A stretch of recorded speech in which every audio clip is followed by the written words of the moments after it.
Good afternoon. How do you do, fellow kids? Sorry I'm late. What time is it? Oh, I'm 6 minutes late. Sorry, guys. Hey, that's the spirit. That's the spirit, Doc. That is the spirit. Oh, did I scare you? Yes, happy Thursday, everybody.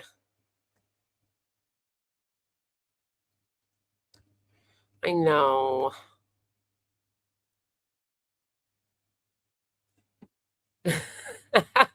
Hey, Boney. Hey, Johan.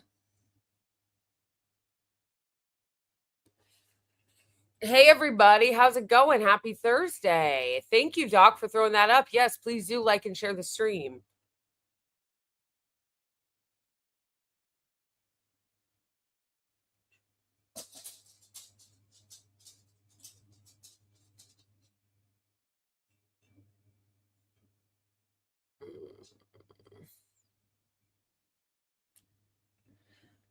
Good afternoon. Hope you're doing well. Haven't been able to watch the great streams in a while, but I enjoy the shorts. Good. Thank you. Well, yes, the streams are fun, but if you're not able to join them and you're able to watch them back or like watch the videos and stuff, that's cool too. But yes, I love having you guys live on the stream.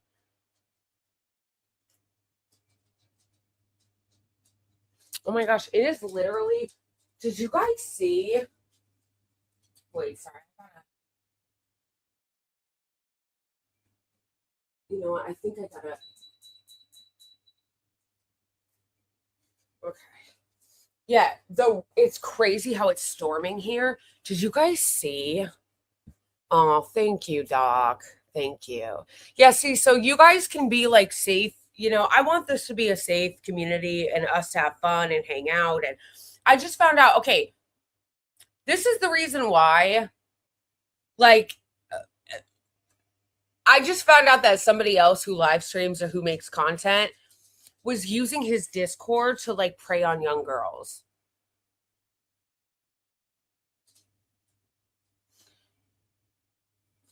Not Destiny. Like, it's just like,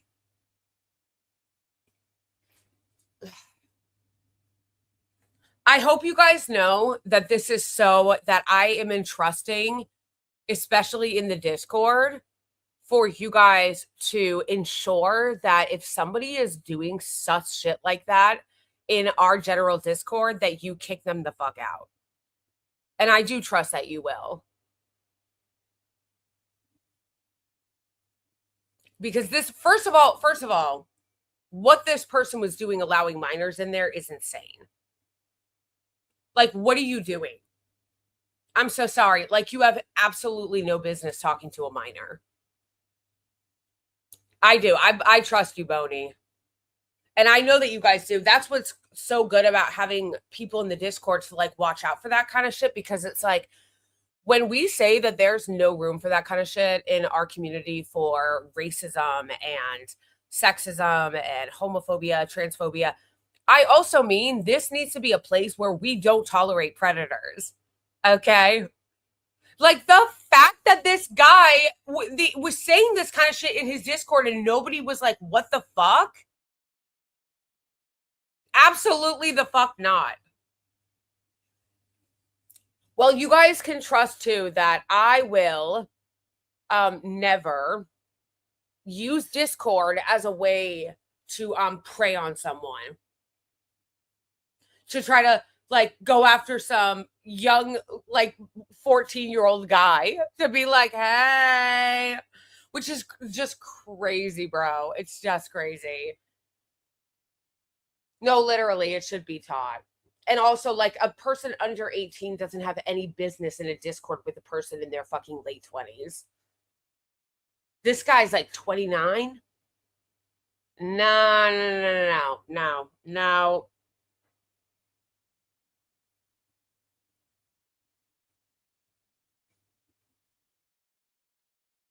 Oh, I know. And Destiny is such a creep. Oh my gosh. Like, they're all such creeps. That's my point, is that it's like, so when it comes to the Discord, I have to trust that especially since I don't get a chance to be in there as much, that like you guys are keeping that shit in check.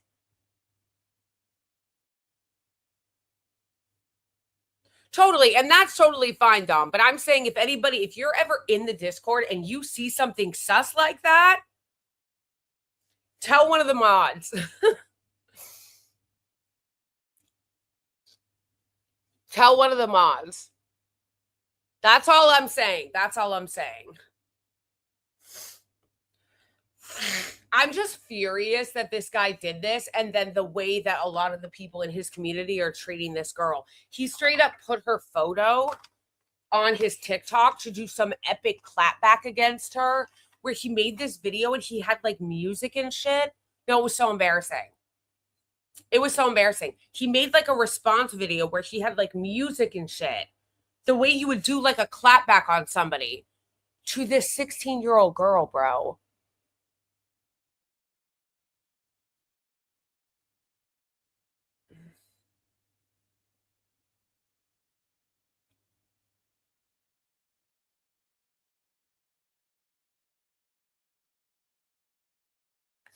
To a 16-year-old girl. And he put her photo on screen. He put her photo on screen.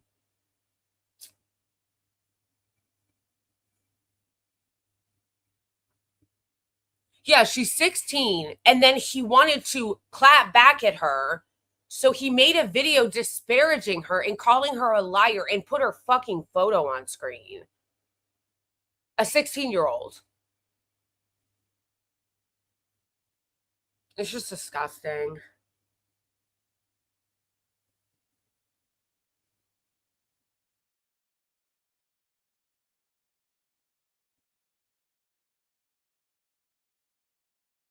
Oh my gosh, I know. Destiny, Pestiny. Pestiny, he's always up to some fuck shit, bro.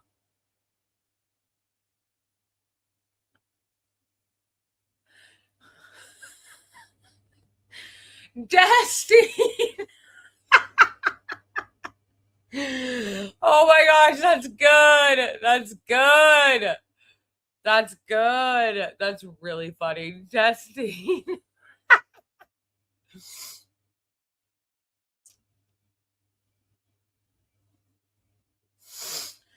Yeah, the thing that I don't like about Destiny is that he doesn't actually have any principles that he holds, like, or an ideology that he holds. If you guys have noticed. Destiny Island, yeah.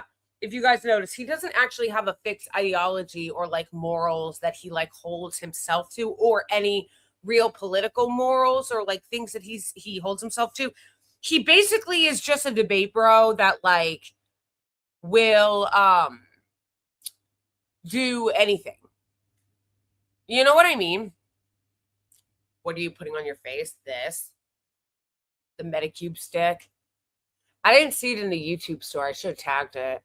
But that's literally what he does, you guys. And he'll just like use it as like a debate thing. But there's no ideology attached to it.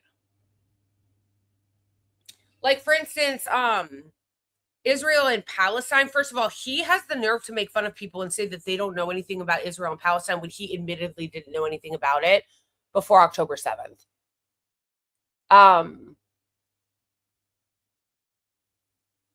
But he talks about it like he's been studying it for decades. That's the confidence of a mediocre white man. Going and telling Norm Finkelstein, who's been doing this for decades. But then also it shows that like he doesn't actually give a fuck about Israel. It's just that that's who is, that's where the money is. And so that's where he's doing the debate bro thing. But do you think that he actually gives a fuck? No. And it's clear that he doesn't.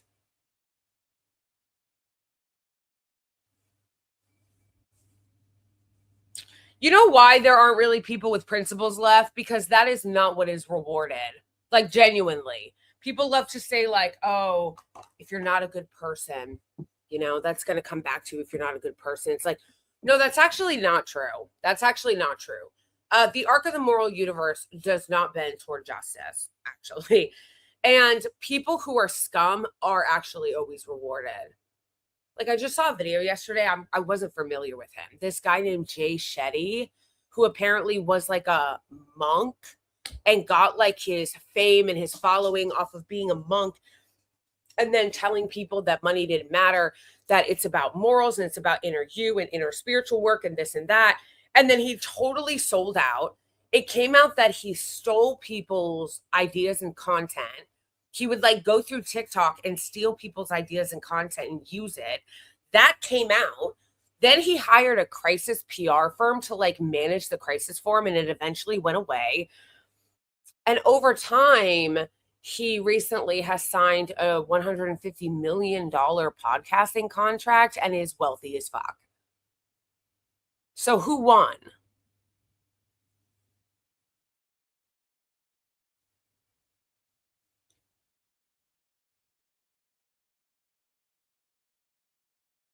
So who won? The immoral person won. Like, that is what the lesson that we are constantly given. If you are amoral and you are willing to do whatever shady shit, no amount of selling out, no amount of low is too low for you, you can become incredibly wealthy. That will be rewarded in our society. Morals are not rewarded. That is the lesson of that guy.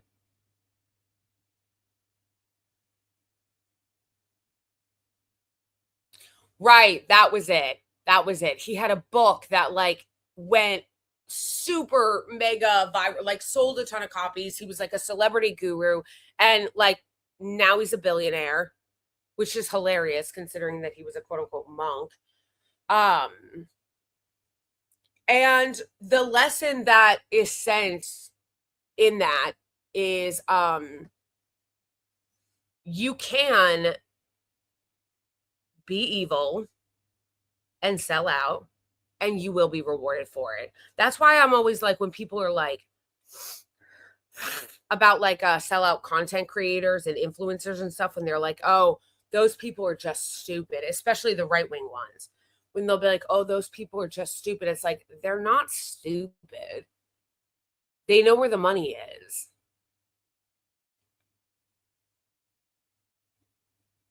They know where the money is.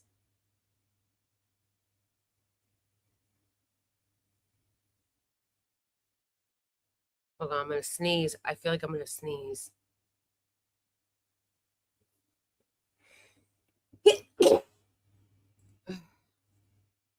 That's why I love when people get high on their own supply and they think that they're better than they are, when really they're just favored by the algorithm or something because they're paid and they're doing propaganda for the right.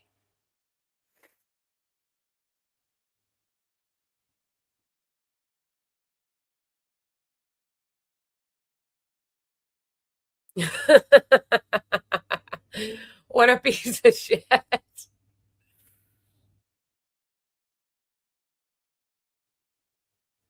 Thank you. Here's the thing though, that's like so dark about it, is that it's like, or funny, but also kind of funny about it. You see this a lot with right-wing like influencers or like blue MAGA influencers and content creators, where they will get high on their own supply and think that they're doing something specifically unique and great, when really they're just getting more attention, or they're getting more brand deals, or they're getting things easier because the people that want to see that type of content promoted are paying them. And I saw that today because I saw a person and she was really, really condescending, and she was talking about what a successful influencer she was and how she was so like, she didn't just rely on the chump change of the creator rewards program on TikTok. She got all these different deals and people coming to want to work with her. And then I looked at her content, and it's literally a bunch of like right-wing coded blue MAGA content where she's promoting the status quo. It's like,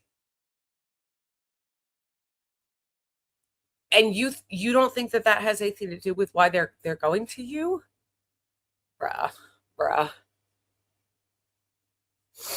Hey, Melena. Yes, we're about to make more coffee. I need to make some more. Thank you so much for the super chat. Boney, thoughts and prayers to Nepal. Oh my gosh. That we should watch. That was terrifying.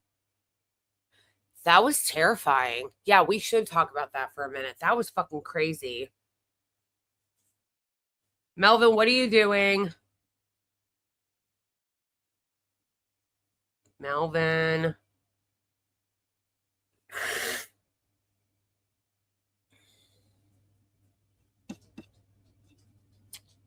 Thank you. Hold on. Let me see. I saw it yesterday on Twitter and I was like, oh my gosh.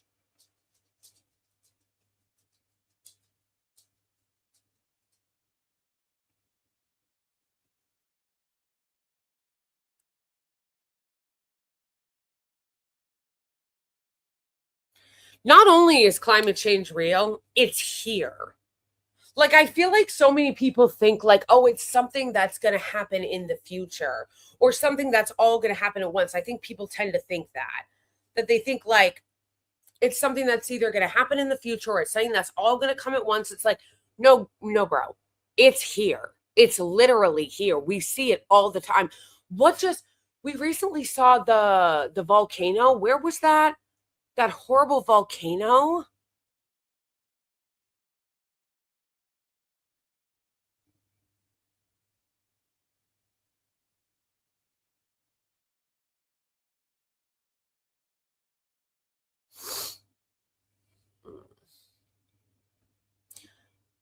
I'm going to play the one that doesn't have music because I don't want to get copyright. No, I think the thing is, I don't remember where I saw the video of the volcano that was like really horrific, but we see this kind of stuff all the time, you guys, on larger and smaller scales. The flooding, like I just got a notification yesterday that we're going to get a lot of flash flooding today in New York, that there was a tornado in New York where we usually don't get tornadoes. Like, it's already happening. It's been already happening. I think the reason why this hit people a different way is because it looks so apocalyptic. It just looks so apocalyptic. But think about it. We've seen it with the wildfires. Remember, like, I think it was 2024 when New York was orange for like 3 days. Literally. New York was like straight up orange from the wildfires for like 3 fucking days. It was so scary. And then also a few months ago, the city was covered in smoke from the Canadian wildfires.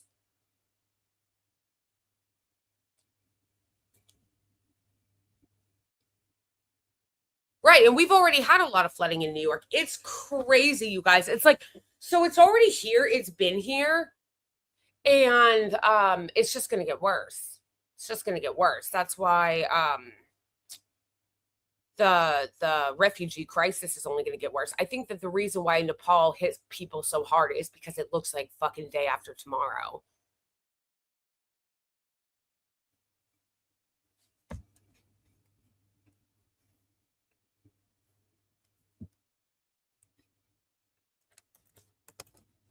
This is the footage I'm gonna share that went viral. That there's no sound.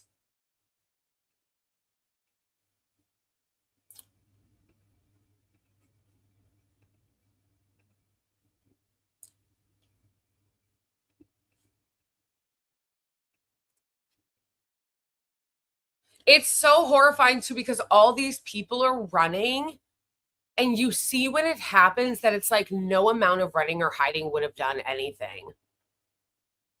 No amount of running or hiding. Look at that shit.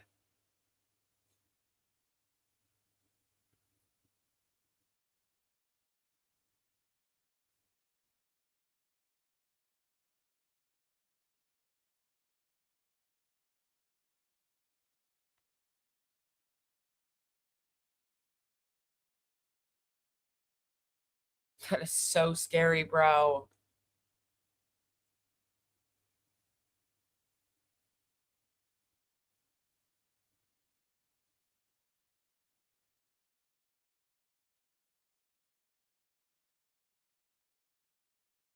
Like, you can't even see anything.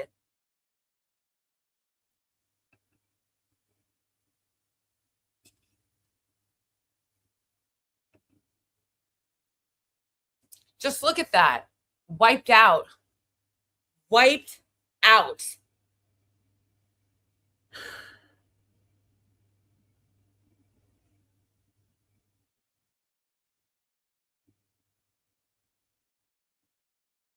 And it's so scary because you know that all these people died. Jeez. Just wipe them the fuck off the map, bro.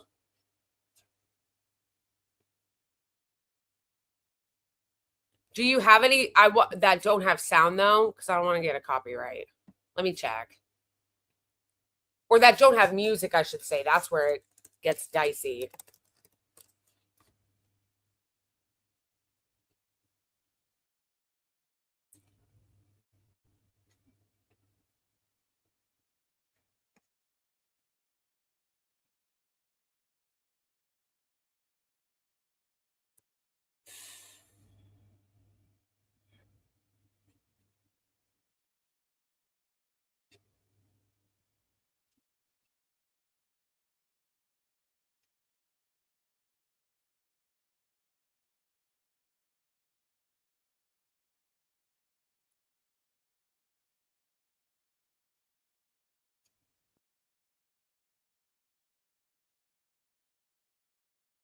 Wait.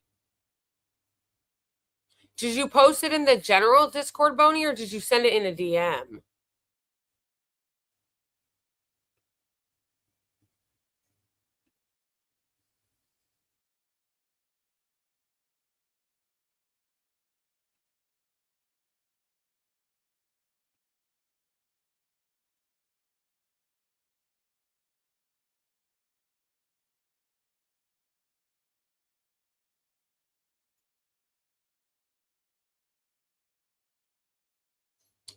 Wait. Sorry, I was looking for it. I don't see it. Yeah, that's horrifying. That is horrifying.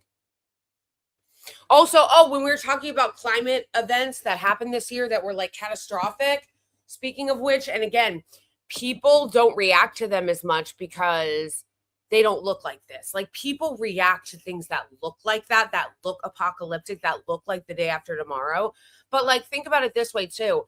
32,000 people died in Europe in the last couple months from the heat. That's fucking crazy.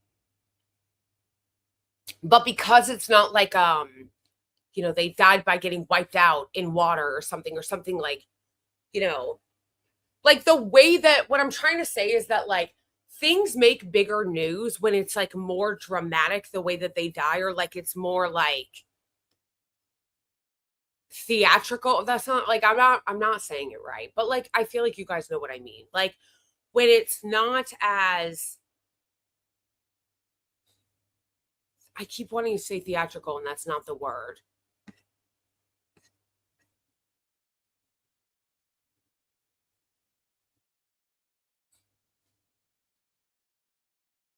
The point is when you see people, what happened in Nepal, it is so horrifying and so scary that it makes the news around the world like this. Whereas when people are dying every day from a heat wave that ends up being 32,000, it doesn't make the news in the same way. It's not as sensational. That's the word I was looking for. Sensational.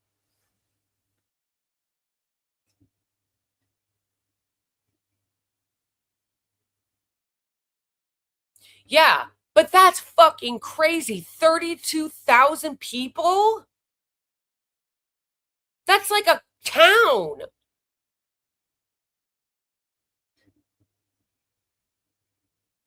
Yes, or in a single sensational, but also in like a single catastrophic event instead of, all of them dying over the span of like 2 months. That is all of this. A couple months ago, the wildfires, the hurricanes, the tornadoes, the wildfires that turned the sky orange a couple years ago, the wildfires in Australia, now this, it's like all of these things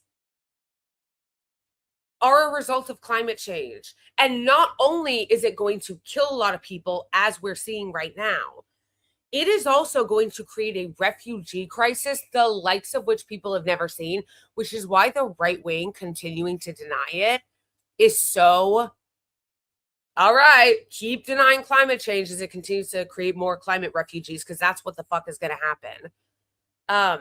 Which, speaking of which, I actually do want to talk about that a little today. The insanely embarrassing fucking interview that I saw last night with Tucker Carlson and Greg Bavino, the old ICE guy. Oh my gosh. It was so embarrassing. It was so embarrassing. Just insane lies, bro. Insane lies. In World News Channel. Oh. Only the one that you played has some sound in the background, but you've already played that. Okay, let me check. And thank you so much for the super chat, Boney. It's a good opportunity for me to do my little thing real quick. A reminder that it's your support that makes it so that I can make my content and live stream. So that is why I set super chat goals for every stream. And by helping me meet the super chat goal, it not only helps me, but it helps the channel. It helps the stream get seen more in the algorithm. So helping me meet the super chat goal helps a lot, and I just go longer if I meet the goal in the stream. Also, shout out to all my patrons and Ko-Fi members, YouTube members and Twitch subscribers. All of you guys are amazing and help me do this every month. So thank you so much. If you want to tip me, a great way to do it is on Cash App or Venmo, which is there. Also, please make sure that you like and subscribe to the channel, to both channels that I have, to all my channels that are in my link tree, which is in my description. And shout out to my amazing mod, Boney. Can't ever forget that. Everybody say shout out to Boney. Throw some Melvin and Eggy emojis in the chat. And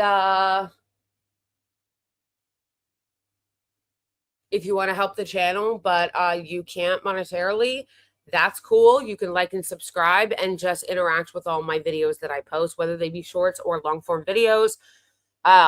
Just watch them all the way through and interact with them, because watch time and share also affects the channel a lot. So I think that that's it.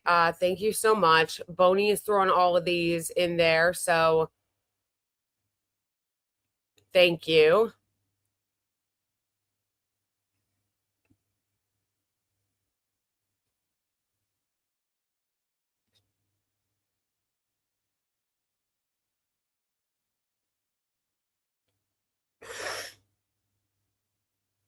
And while this is happening, we're just all ignoring that, the Israeli regime is still committing a genocide in Gaza and still trying to take over Lebanon, and now is like agitating for shit with Turkey.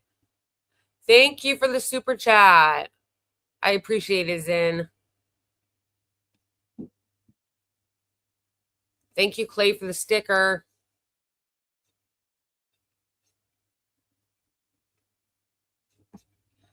Okay, let's look at World News. It's in the World News channel. I also got to make some more coffee.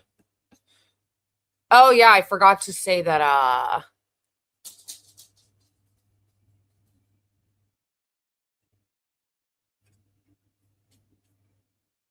jeez. Okay, we're going to watch some of these. Yeah, I got to make some more coffee. Yeah, I also forgot to say, because some people said they didn't know, that I stream twice weekly, Thursdays and Sundays. Obviously, is my goal to eventually stream a lot more than that, but right now, it's Thursdays and Sundays at 2:30 Eastern time. Or 2:35, since I'm always fucking late, but you guys know what I mean. 2:30 Eastern time. I didn't get up till 1 today. I didn't go to bed till 5:30 in the morning, fam. Like, you know how I be.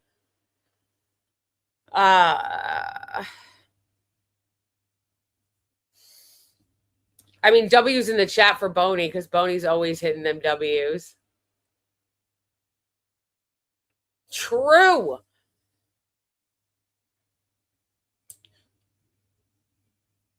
Yeah, we need to make some more coffee.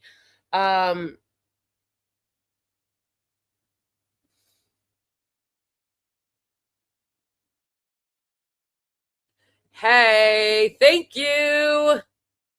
I love to hear that. Thank you for sharing that. Yeah, the bad faith, you know what makes me happy? That gives me hope. Okay, there are leftists in Texas. They want to make you think that Texas is fully right wing. It ain't.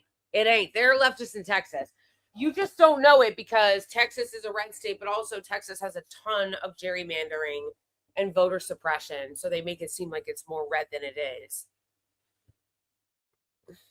Thank you so much for the super chat, stock handle. Do you prefer Hasan in the suits or do you like him in his old casual look? I like him better in the suit. I definitely like him better in the suit. I hated when he had the really long hair. I was like, nah. It just didn't remember because I remember laughing because he looked so embarrassing because he's like huge. When he had the long hair and he got the car, he bought like a Ferrari that he was too big for, and he looked so embarrassing, like walking like this with his long hair in this like little tiny car. He's like 6'5" or some shit. It looked really funny. I was like, nah, this is not the look. No, he looks a lot better, I think, with the suits and the short hair.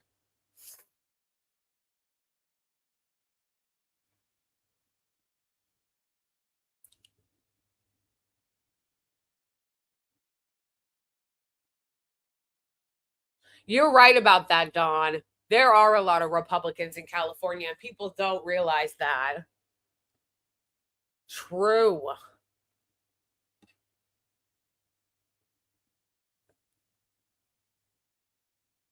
Yes, I love this. I love this. I want you guys to connect. We want to connect lefties all over the country. Join the Discord. Yeah, I like the suits better too. So we're definitely going to talk about that because I'm getting really tired of this op. And when people go, oh, well, why are you still talking about it then? Because they won't stop talking about it. They won't stop talking about it. Today, John Ossoff came out to condemn him. Absurd. And actually, it matters a lot because this is a proxy fight. That's what people need to understand. People keep trying to argue with me. Okay. I got so much pushback on my Abdul El Sayed video where I was criticizing Abdul El Sayed for putting out that embarrassing, pathetic struggle session apology where he was condemning Hasan. And people were pushing back on me, being like, oh my gosh, like, no, you know, he's like he's just doing what he needs to do. And it's like, no, you're not getting it. You're not getting it. They are not going to stop. This is not a real good faith effort to like condemn anti-Semitism. No, this is a bad faith smear. This is a bad faith attack on Hasan Piker and on any candidate associated with him for multiple reasons. One of which being they do not want there to be an ascendant left. So if they can crush Hasan, they can, by proxy, alienate and make toxic a lot of the progressives running. And then on top of that, they want him to bend the knee because they also want to destroy him. You think they're going to stop? Oh, he just has to put out this statement. No. They're not going to stop. They want him to lose. They want him to lose. And if you think that the Democrats are not willing to let a progressive in a swing state lose to protect Israel, because that's what this is about, you're not paying attention to politics. You're not paying attention to politics. They've literally said, do we really need Michigan to win? Do we? Do we really need Michigan to win in the Senate? When Graham Plattner was still in the race and they thought he might be a threat to Israel, they kept saying, do we really need Maine?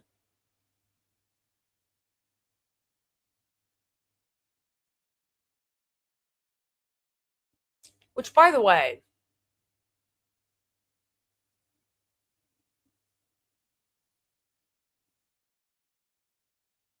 there's still something about that Graham Plattner thing that is bothering me.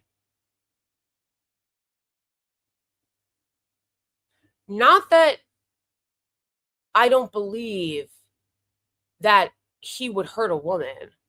No. The guy was a fucking mercenary, okay? The guy was literal multiple tours in fucking Afghanistan and Iraq. So do I believe that he could do some fuck shit to women? Of course. I don't think that that's shocking. That would be possible. But there is something about that story that is gnawing at me. The way that it happened, the way that it went down, the way that he went out of the race, and what it was.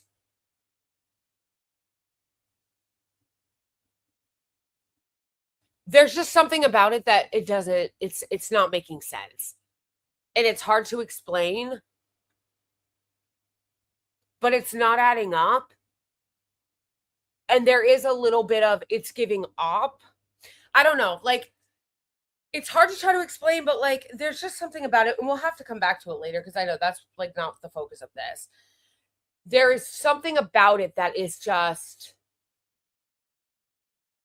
giving me sus vibes. Giving me, I don't think this is the whole story vibes.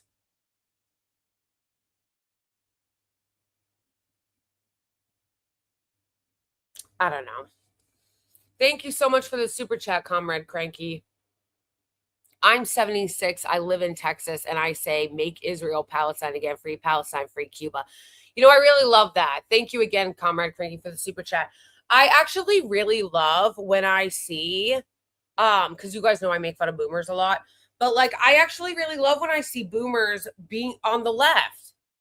Okay? Because too many boomers are fucking right-wing, reactionary, like fucking, you know. So like, I actually really love when we find the boomers that are on the left. Let's go.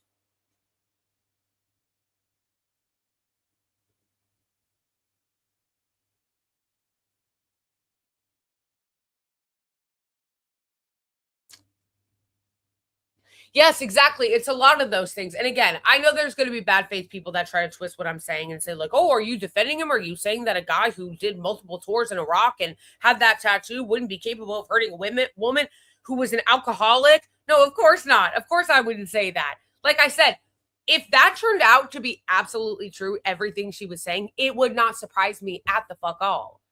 At the fuck all. But what I am saying is the way that story happened, the way that they were on this campaign for months and months and months. And then this came out. And then there was no follow through. And then there was already an automatic setup with Tapper Jake. It's just something about it just isn't sitting right with me. And I can't even totally explain it, but something about it is just not sitting right with me.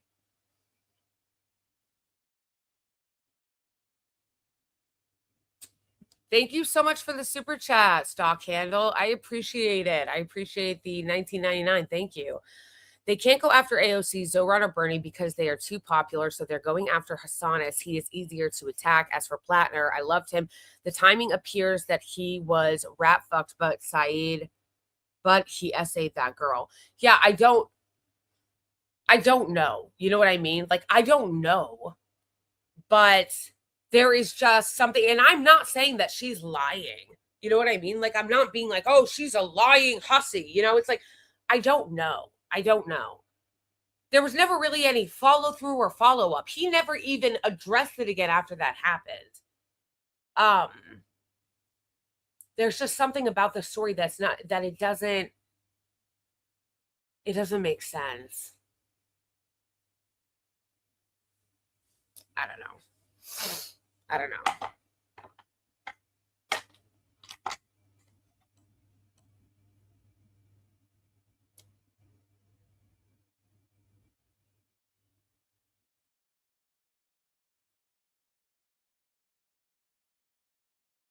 Oh yeah, there was like a bunch of, somebody said this to me. There was some clown, bad faith clown, put my video about Graham Plattner where I was talking about like my feelings around like his campaign. And this was before that accusation of SA came out, right? And they were claiming in this Reddit post that I was defending him from that most recent SA account and then attacking me. So bad faith. So bad faith. That video was before those allegations came out.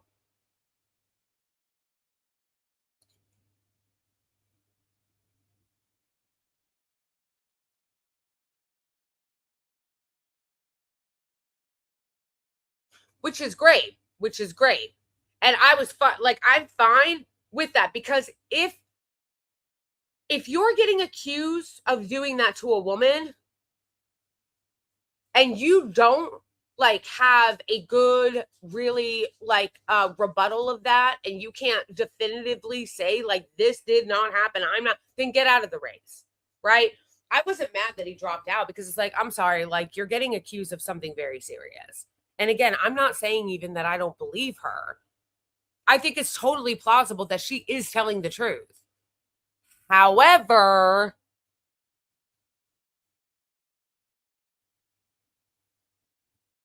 there is something about that story that just doesn't make sense. That's all I'm saying.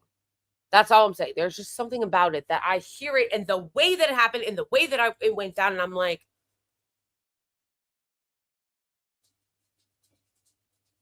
but it doesn't matter. He's out of the race. Troy Jackson is there. He has the same platform.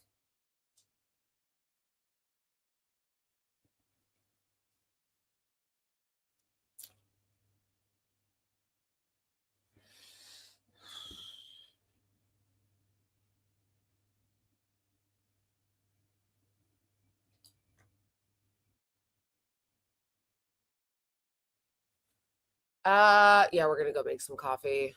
I got distracted though. We are gonna keep talking about Hasan though, because what people need to understand, the people arguing with me about Hasan or about Abdul El Sayed specifically, all the people that were arguing with me about his apology, is that it is bad faith. They're not going to stop. They want Abdul El Sayed to lose.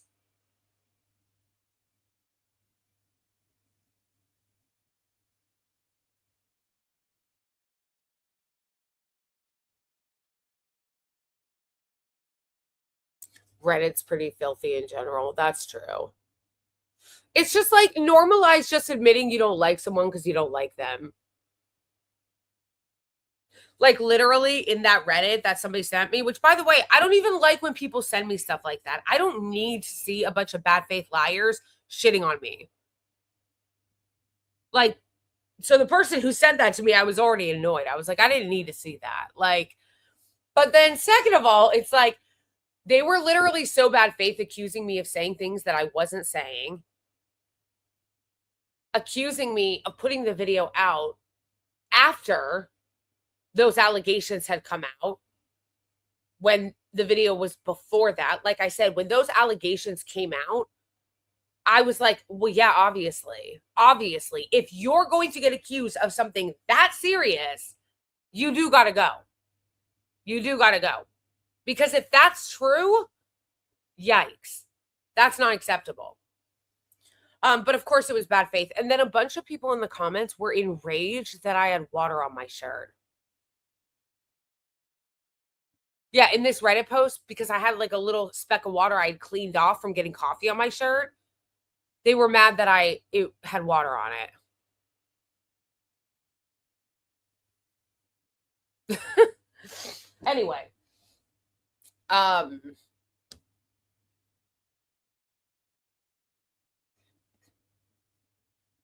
Now, what was I gonna say? Yeah, so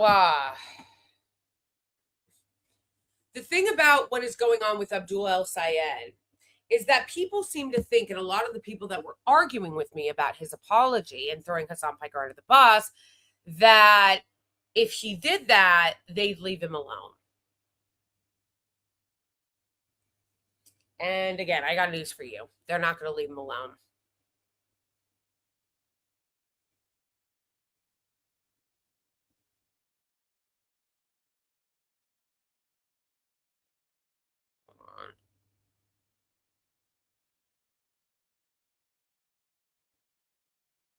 I'm going to sneeze again.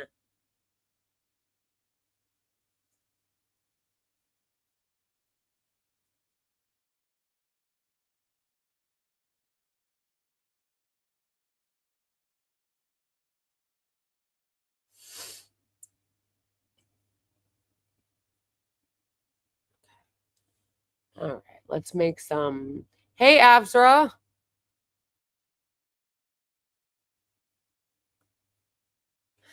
Pretty much. Actually, what's more annoying to me is when the left does it. I saw people being like, oh my gosh, if not, they're already trying to make AOC 2028 happen.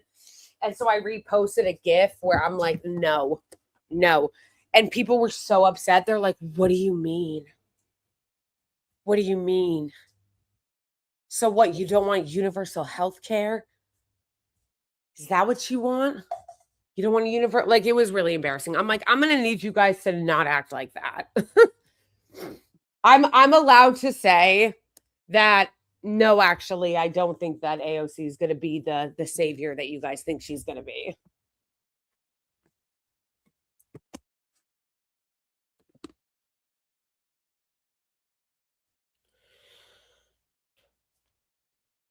Let's make some coffee. Do I have enough ground? Do I have enough ground, or am I going to have to grind some more?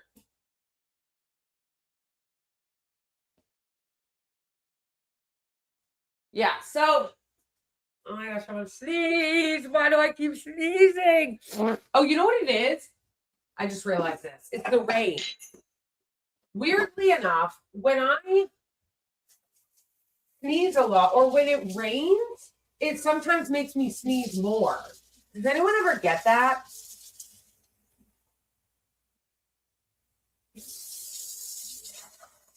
Oops.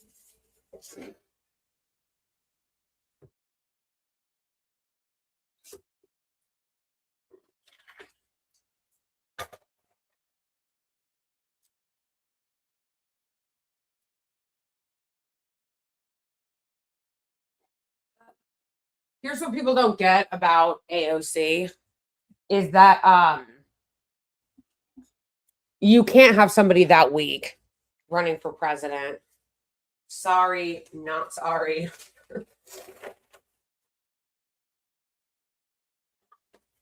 What has she done to actually buck the establishment since she came into office and like endorsed Bernie and protested Nancy Pelosi's office? She has not done anything to upset the establishment in years. So, no.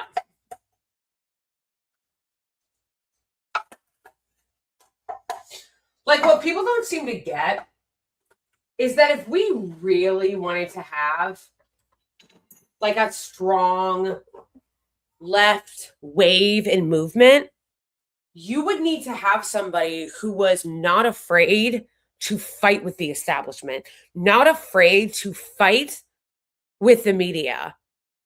She's not willing to do that. You guys are acting like, or not you guys specifically, but like people arguing with me last night about it on my post. We're acting like she was going to be some fighter. It's like, are you kidding me? She won't even go on media that makes her uncomfortable. She won't even do media appearance of people she thinks are going to be hostile on her own side. Really? We're supposed to believe she's going to be the fighter that needs to be president? Please be serious. It's not serious. Because the reason why I came up is because there's like this page, this like attempt to draft her, like draft AOC for president. And it's like, no. Again, like, you need somebody who is willing to fight. Not somebody who's going to crumble and capitulate the second the establishment yells at them, which is what she does every time. Anytime she has been, like, the establishment already brought her to heel. So you think she's going to be a fighter? Please. And again, in order to run for president, you need to, because they're all going to come after you. They're all going to come after you. When you're running for president, you're not just fighting the right or your opponents in the primary, you're fighting the media and the donor class.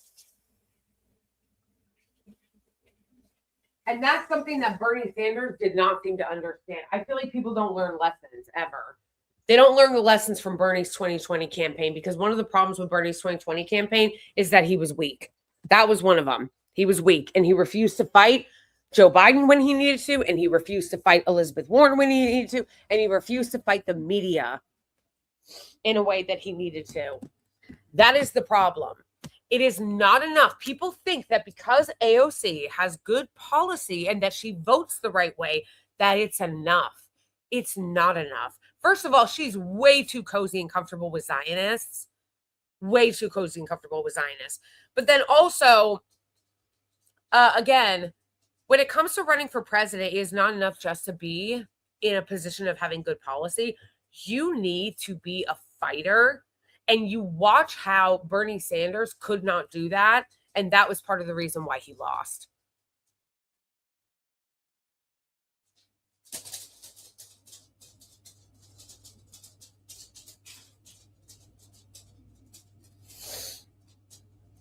But people don't want to talk about that. People don't want to acknowledge that.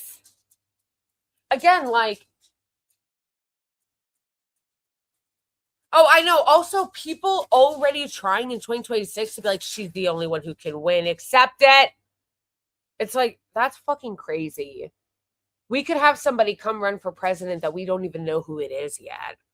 So to already be trying to like push that on people is ridiculous. But again, also, AOC is the same person, again, that won't even literally go into a hostile media environment. But we're supposed to believe she's going to fight and run for president. Just be serious.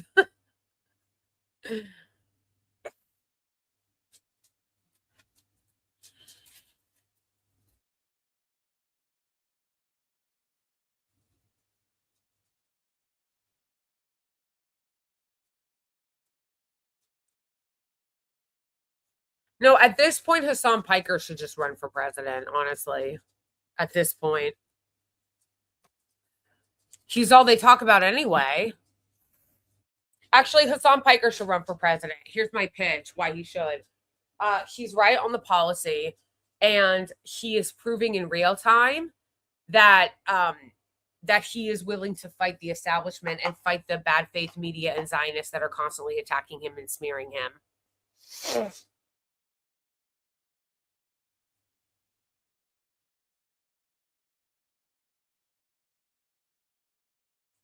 Because that is part of what you need. Like in the environment in the world that we live in, you need to have that. You need to have that fight. And they're obsessed with him anyway. He may as well run for president.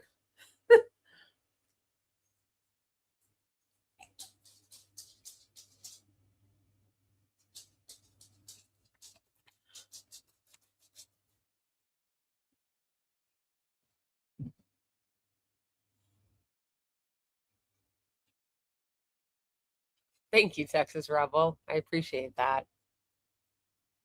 Can you imagine, lol? Absolutely not.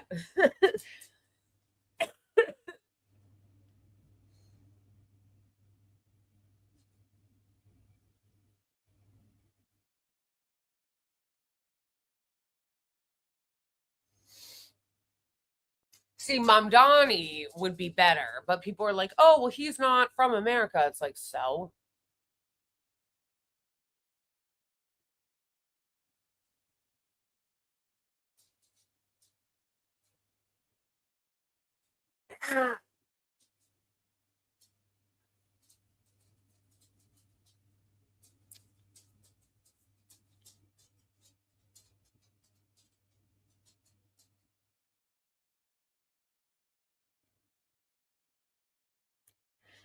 Yeah, which is why you have to be willing to fight, because look at how the Zionist media is trying to destroy Hasan Piker right now and Abdul El Sayed.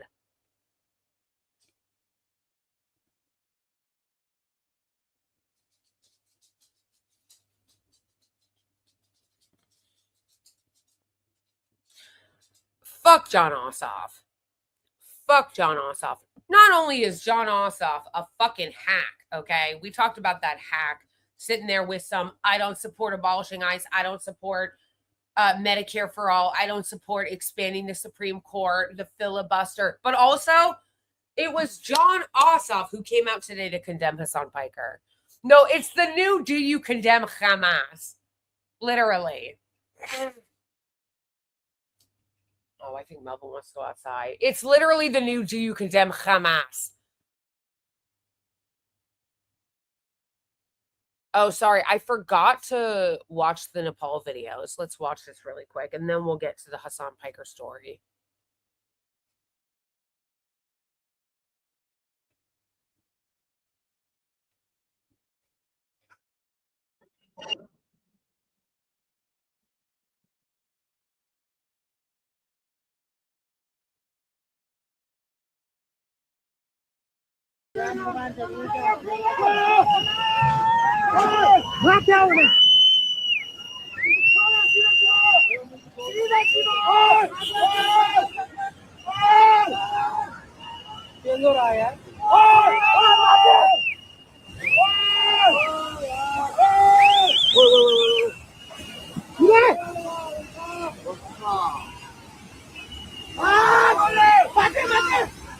So scary.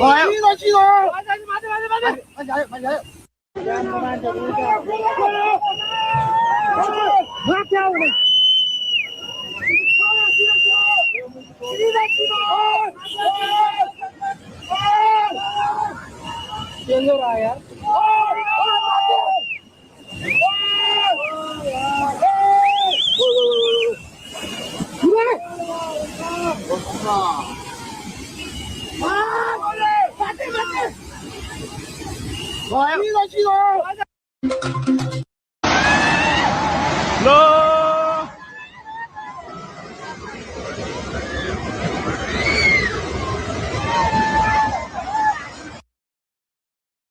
It's really hard to watch because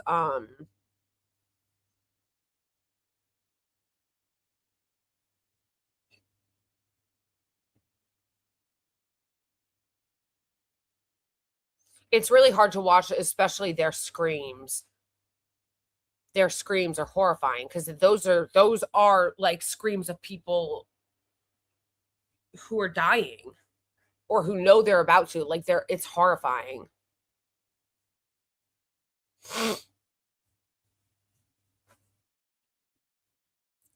Thank you so much for the super chat, Pandora. It's ironic that people have accused Hasan of not being left enough, yet he is one getting clobbered right now. Where are those people now? I know. I know. For there are some people to where it's never gonna be enough. But thank you again.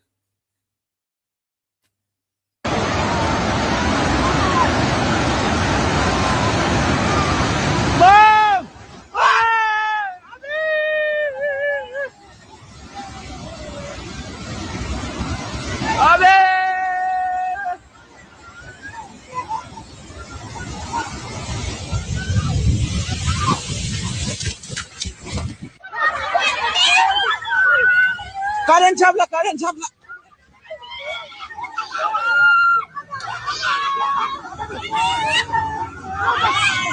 Karen Chabla, Karen Chabla.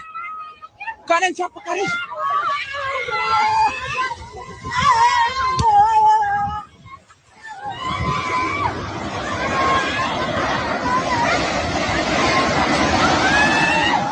No. Oh no, that's so scary. You can see there are still people in the street. Oh, it's so horrible. You know that those people didn't make it. You know that those people didn't make it. Oh, that's so awful.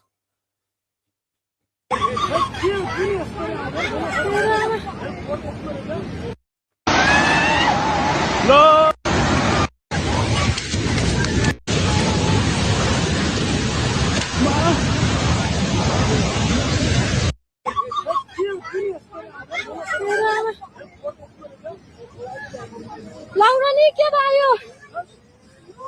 Lona.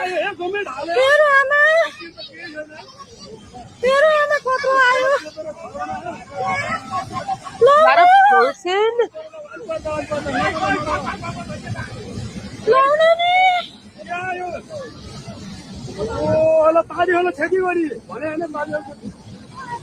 Bakit jadi aku mana baru tu sah. Pero ama ya tu cuatro años. Lona ni. Water case hai na re. Does anybody know what language they're speaking?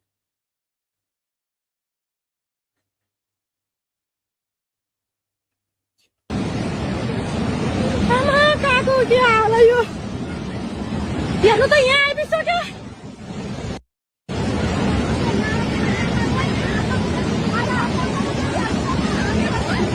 Hai.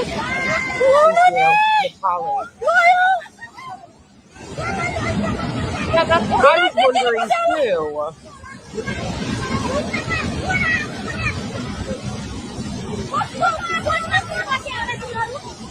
Pero ama cuatro años. Kinare kina masalah deh. Bye. Ya भगवान समझ आया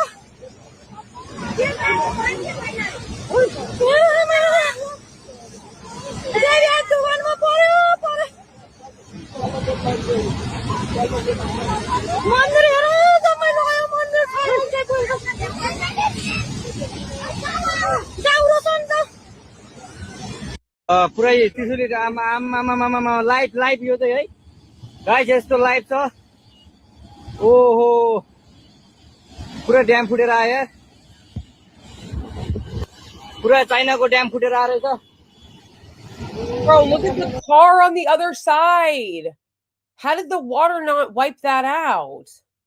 Do you guys see the car driving on the other side?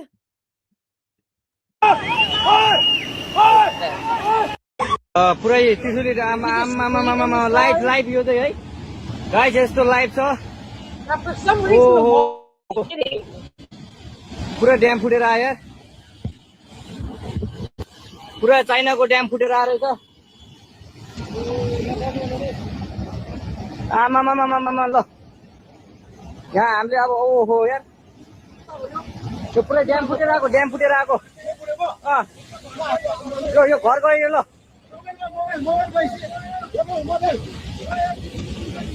ल त्रिशुली बजारै गयो यार ल गयो यार ओ यता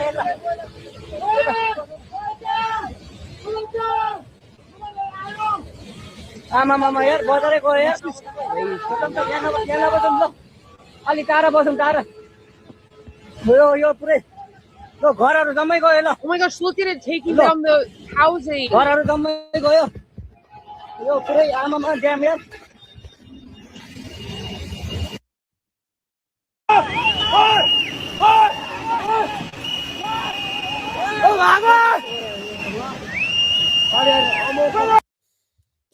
Jeez. That is terrifying. Oh my gosh.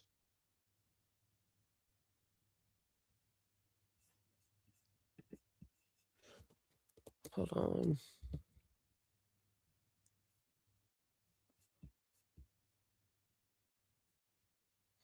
Oh, hell no. Can you imagine how fucking scary this would be, bro?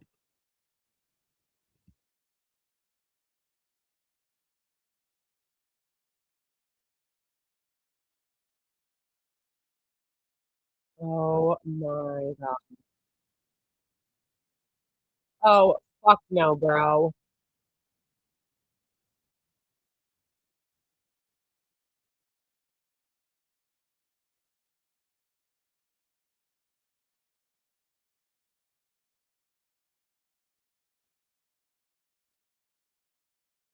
Of course it's not playing.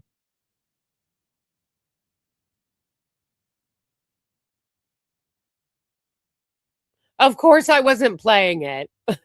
I do this every fucking time.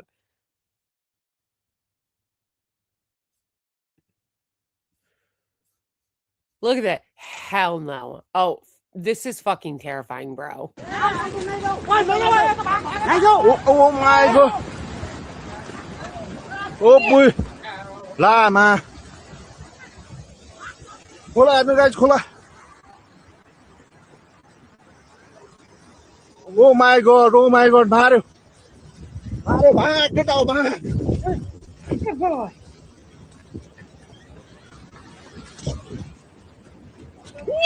Oh, okay.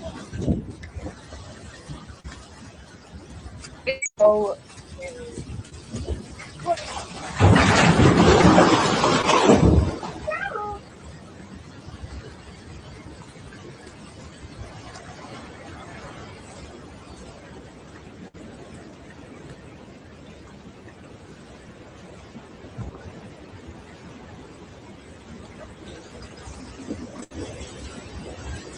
can you imagine?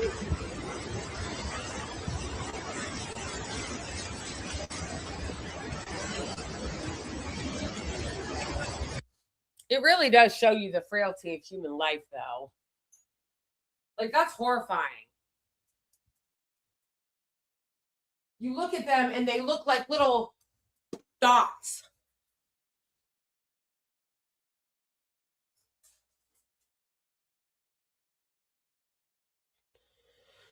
Oh, that's scary. That is very scary. Yes. Yes. Yes, it is. My sister was so confused about it. She was like, who the fuck is the person in your Venmo profile picture? And it is. It is. Hold on. In this room, there is a list.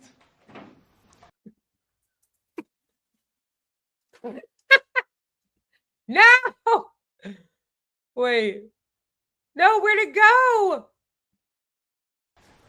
This list, in Arabic, this list says we are in an operation, the operation against Israel. You guys do take it, and In this room,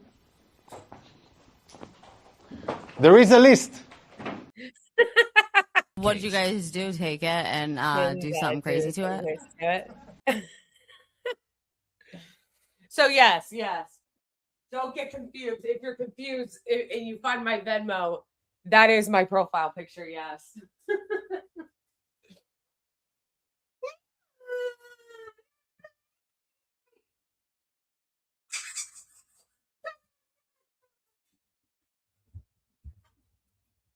You guys, my dogs are so perfect.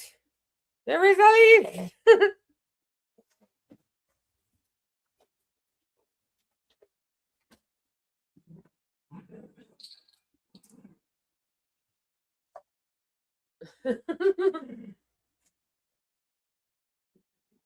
I wish my dogs did play with toys more than they do.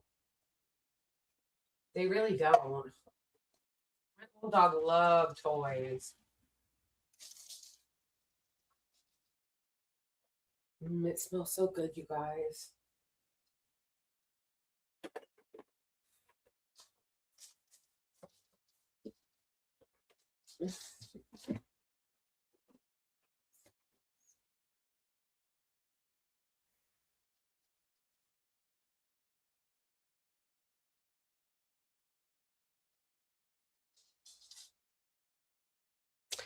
Yes.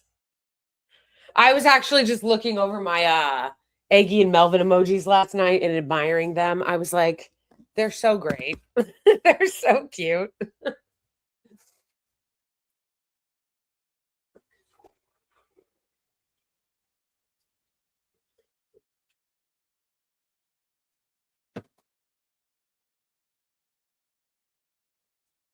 Okay. So I don't know if John Ossoff's statement was written or if he put it out. Yikes. Ow. Hold on. I don't know if John Ossoff's statement was written. We're gonna look. Hold on.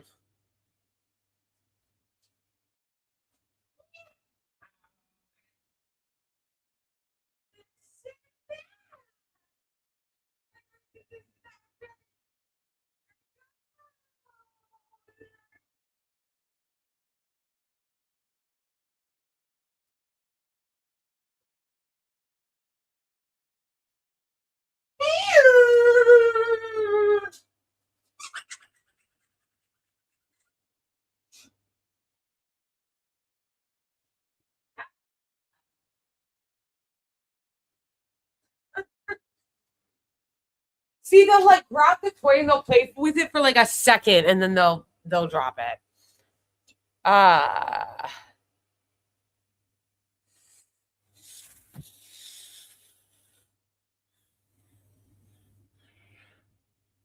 Okay.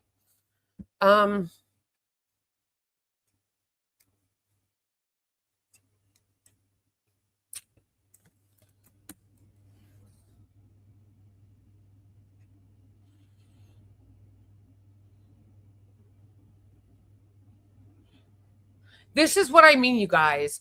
They want him to lose. This is why people were getting on my fucking nerves so much, arguing with me.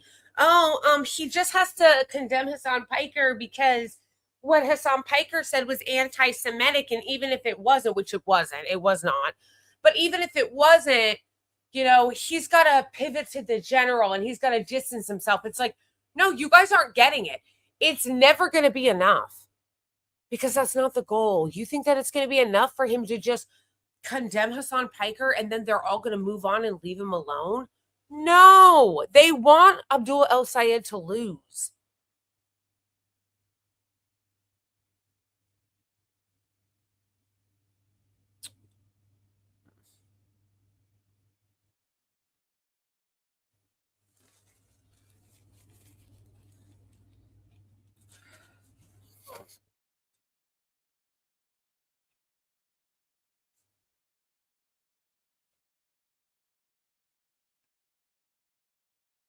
I'm seeing the rumblings, and the rumblings are they literally, the so-called centrists, the vote blue no matter who, like these clowns, they want him to lose. They want Abdul El Sayed to lose.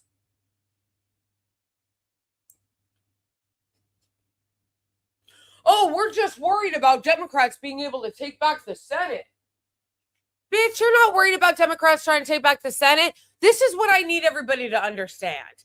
This is an op. This is a coordinated campaign to attack Hasan Piker and by proxy, everybody else that listens to Hasan Piker, that talks to him, that associates with him, because they want to reassert control over the party being pro-Israel. That's what everybody needs to understand. That's what everybody needs to understand.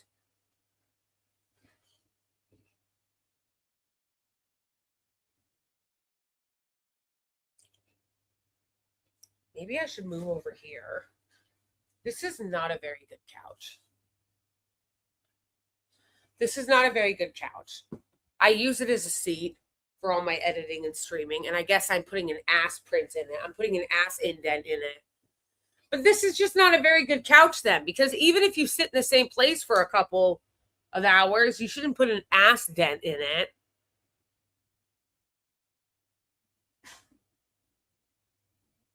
It's times like this I wish I had a car. I would just go on Craigslist all outdated and go and find some random fucking couch and just go pick it up. Like on the free section.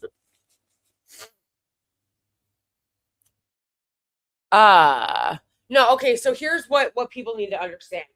They literally want Abdul El Sayed to lose because this is a operation being done by the Zionist centrists that are claiming that they want to win the Senate, but they want Abdul El Sayed to lose because they would rather throw the Senate seat than to feel like they are losing control over Israel support.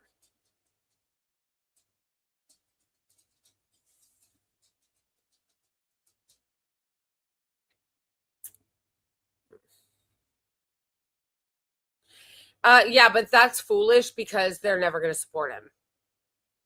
The people that already don't support him because they're claiming that he's anti-Semitic are not going to support him anyway.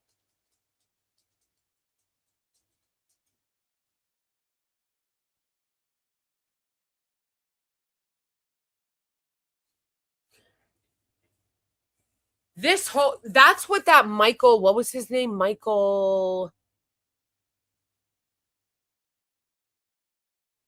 what was that guy's fucking name? The hack that went on C-SPAN that was like, I can't support Abdul El-Sayed because something 9/11, like using like Islamophobia to attack him. I'm forgetting his name, but it wasn't DeRosa. It was La Rosa, Michael La Rosa or some shit like that. He went on and said that he couldn't support Abdul El-Sayed because something 9/11. So really just Islamophobia. And then on top of that, they're like, oh, well, that's why we need Democrats for Mike Rogers. No, you guys, this is about Israel. This is about Israel. They want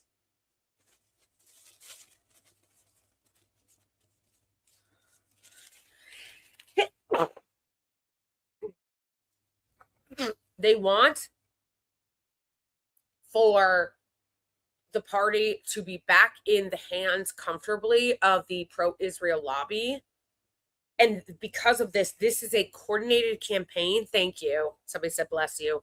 This is a coordinated campaign of the Zionist donors, the very, very wealthy Zionist donors, the Zionist media, and the Zionist centrist Democrats, all coming together to coordinate this campaign against Abdul El-Sayed, against Hasan Piker, because they want the Democratic Party back in line for being pro-Israel. De La Rosa, thank you, Texas Rebel. De La Rosa, that's who it was. It was a totally insane clip. And he rightly got chewed out by the caller.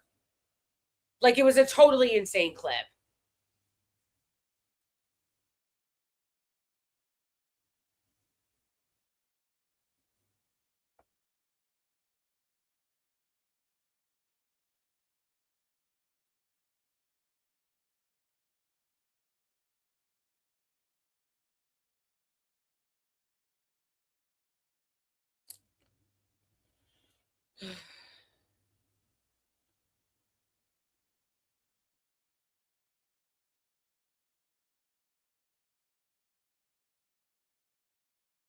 Thank you.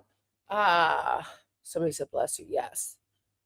Okay, let's listen to these hacks talk about these vote. Now, I want everybody to keep in mind too that these hacks, they were vote blue no matter who. It was vote blue no matter who. Now it's we want to try to get Abdul El-Sayed to lose. Again, what is happening? I just want people to be clear about what is happening here. And what is happening here is that Israel is losing support. And so they are tripling down on putting a grip back on the party. And they are trying to alienate Hasan Piker and thus associate anyone associated with him. And they want to make them radioactive because they want for the party to be back firmly in the pro-Israel camp, no matter how much the voters don't support it. They don't care. The voters don't support Israel. The voters are way more on the side of Hasan Piker than they are of the establishment. The voters are way more on the side of Hasan than they are on any of the Democrats that are going against him. But is that stopping them? No, it's not stopping them. Again, they would rather lose. They would rather lose and get people to be pro-Israel again than they would to win and just embrace Hasan Piker. Because again, it's all based on a lie. This entire campaign against Hasan Piker is based on a lie. He's not anti-Semitic. He never said anything anti-Semitic. He never threatened Jewish people. That is such a fucking lie. And they know it's a lie. This, again, isn't even really about Hasan Piker. This is a broader fight that they are having and a broader campaign that wealthy Zionist donors, Democratic centrist politicians who are Zionists, and the Zionist-controlled media are all having and creating this campaign together to try to destroy Hasan Piker and anybody that associates with him because they don't want any more Israel dissent. They are done. They're done with the Israel dissent. They don't want people not supporting Israel. And so they are trying to destroy him and by proxy anybody that is in the party that is associated with him because they don't want anti-Israel people in the party. They don't want anti-Zionist people in the party. And they are working overtime to try to crush him, which is why it makes no fucking sense. Which is why it makes no sense. Do you see them going out and condemning Randy Fine? No. Do you see them going out and condemning all or any of the racists that are in the Republican Party that are regularly Islamophobic and anti-Arab? Do you see them condemning them? Do you see them condemning Mike Rogers for being racist? Do you see them condemning Mike Rogers for being Islamophobic? Do you see them condemning him for being an anti-Arab racist? Do you see them condemning Jake Lang for his constant agitation and Islamophobia against Abdul El-Sayed and the people in Michigan?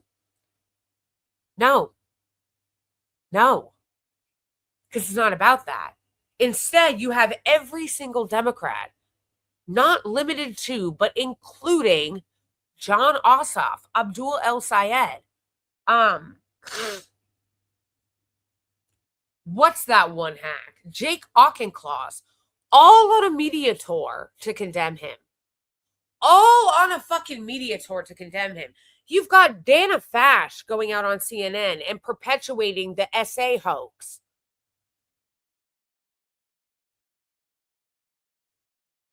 Josh fucking, thank you, Brandon. Josh fucking Gottheimer.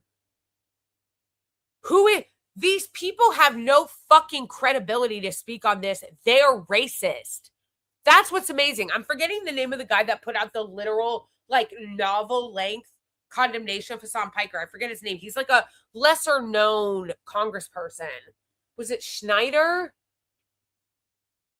One of the people, and somebody remind me if you know who I'm talking about, one of the people that put out, and I know it's hard to keep track of because it was literally like every fucking Democratic politician, but one of them, it might have been Schneider, put out this literal novel about condemning Hasan Piker. And then one of the things he said in it was like, we can't have credibility to condemn hate if we don't call it out on our own side. It's like, I'm so sorry. Are we living in an alternate fucking universe? What do you mean we don't have credibility to condemn hate if we don't do it on our side? That's literally you. You're racist. You're Islamophobic. You don't call out the Islamophobia on your own side. You don't call out the racism against Arabs on your own side. You already don't have the credibility. What do you mean? Well, we're not going to have the credibility to condemn hate if we don't condemn Hasan Piker for something he didn't say. We're not going to have the credibility to condemn hate if we don't condemn Hasan Piker for shit we made up. You don't have the credibility because you're racist. You already don't have the credibility because you're fucking racist. You already don't have the credibility to condemn Hasan Piker because you're fucking Islamophobic and a genocidal Zionist. These motherfuckers who literally support the genocide in Gaza come out here like it ain't no thing, being like, and we need to condemn hate. You're literally a fucking genocidal Zionist. You're literally a fucking genocide supporter. You're literally supporting the Israeli regime's ethnic cleansing and genocide. And you think you have the credibility to come out here and go, listen, in order for us to have credibility, we got to condemn hate where we see it, including on our own side. Mirror? No, it's an alternate fucking universe, bro. Aw. Thank you, Yori, for gifting the membership. That was really nice of you.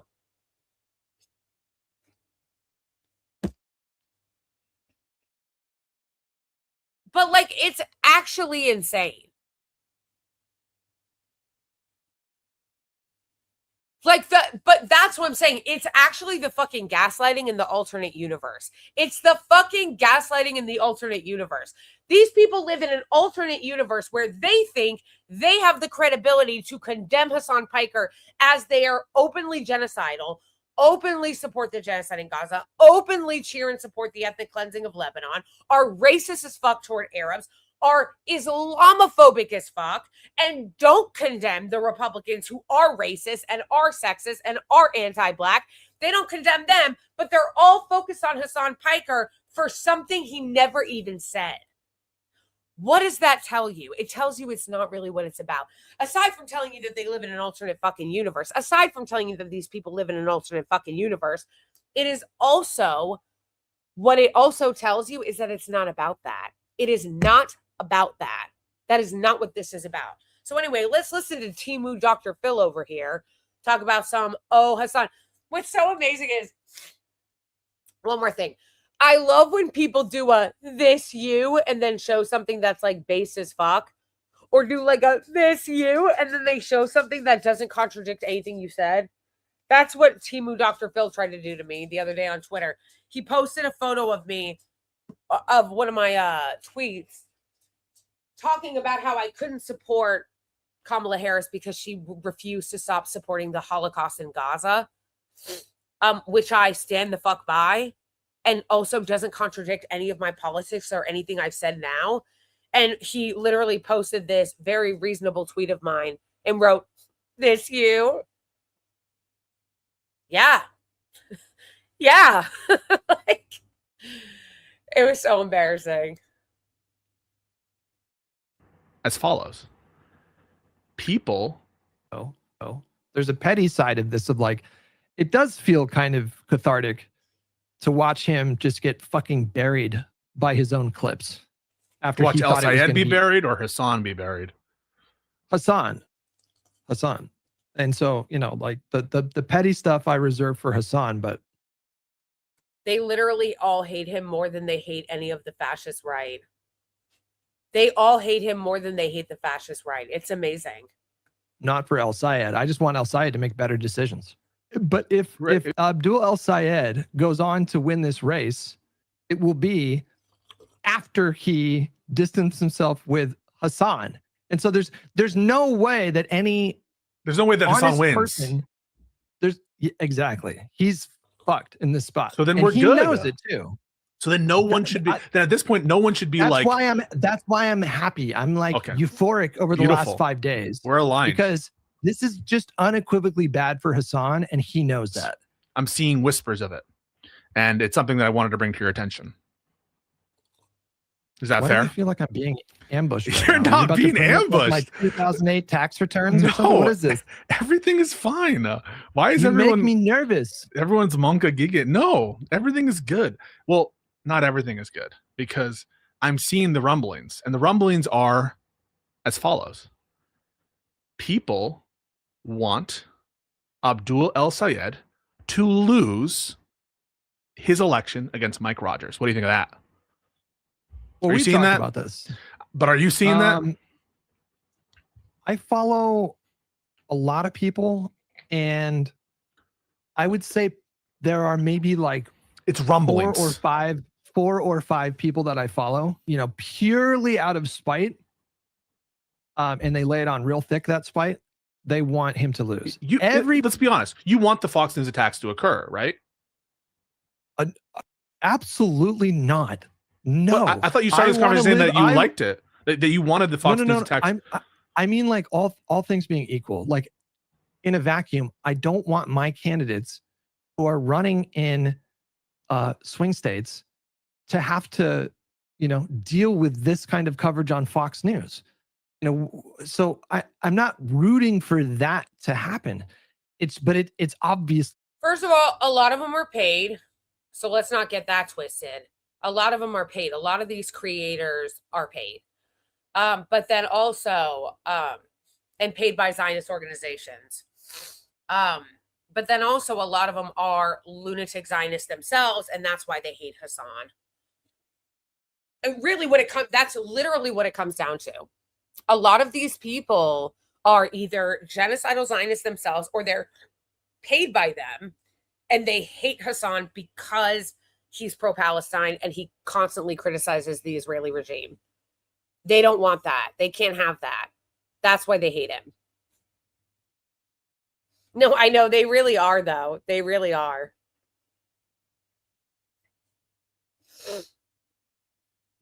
They literally want Abdul El Sayed to lose.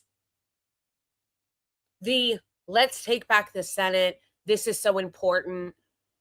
We want Democrats to take back the Senate, vote blue no matter who. They want him to lose to Mike Rogers.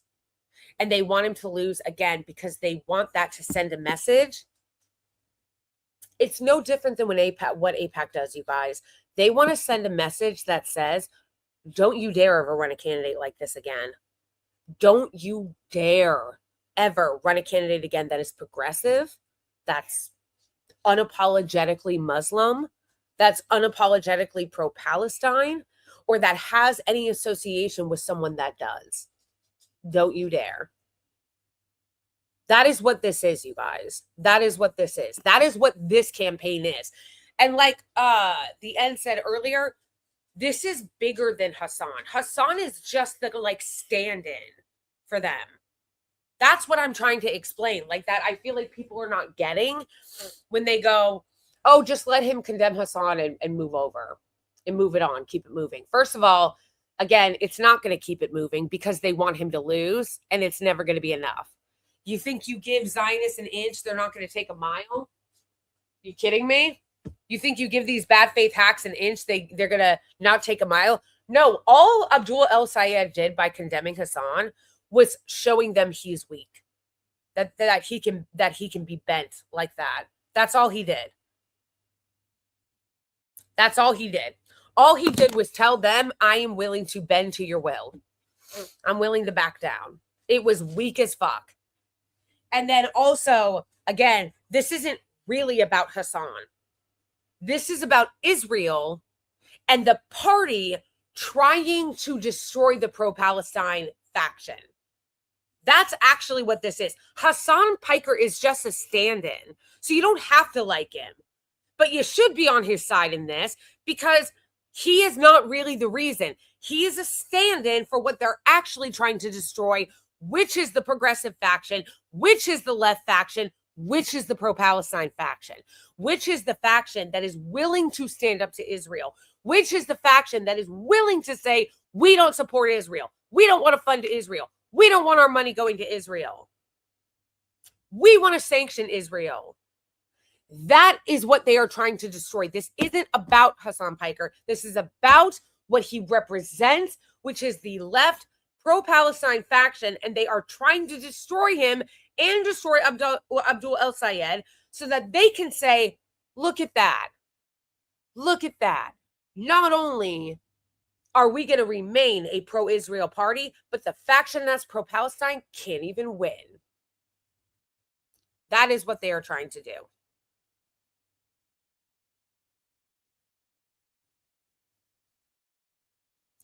And Abdul bending to that is not good. It's really bad, actually. Going to happen. In which case, don't you have something to lose, right? Because if it doesn't work, or if El Sayed is in line or exceeds nationwide expectations, which I don't think is likely right now, but let's say that it is, wouldn't that undermine your case?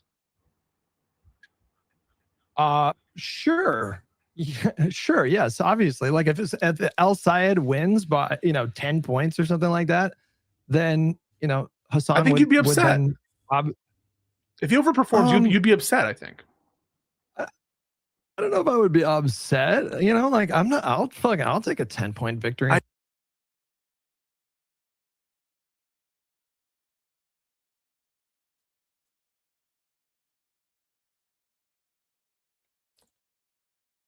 This is so embarrassing, you guys. Speaking of paid hacks, this is what I'm talking about. I just saw this and saved it. This guy is quite literally a paid corporate Democratic content creator. And all he does is show for the establishment and shit on the left. This hack. Of course.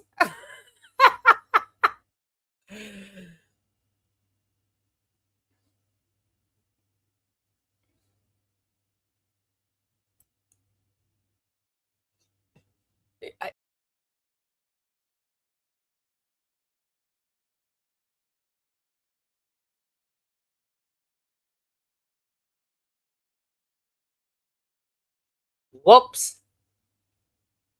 I went back on the wrong tab.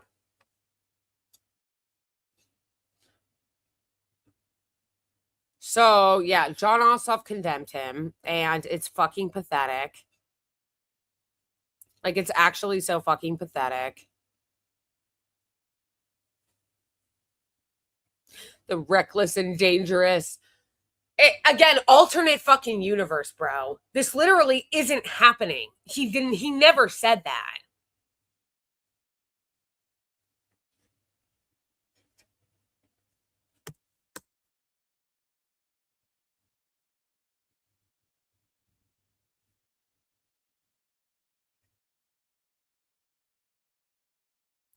Hold on, I'm looking for a certain clip. Oh, here it is. Really right. Where who is leading the charge on this is this hack. Samaritandon is literally at the scene of every crime, attacking the left. This woman is a mercenary. She needs the left to be destroyed because it will hurt her gravy train if they're not. And she has been, how many times has she tweeted about Hasan? It's been like over 100 in the last like 2 weeks.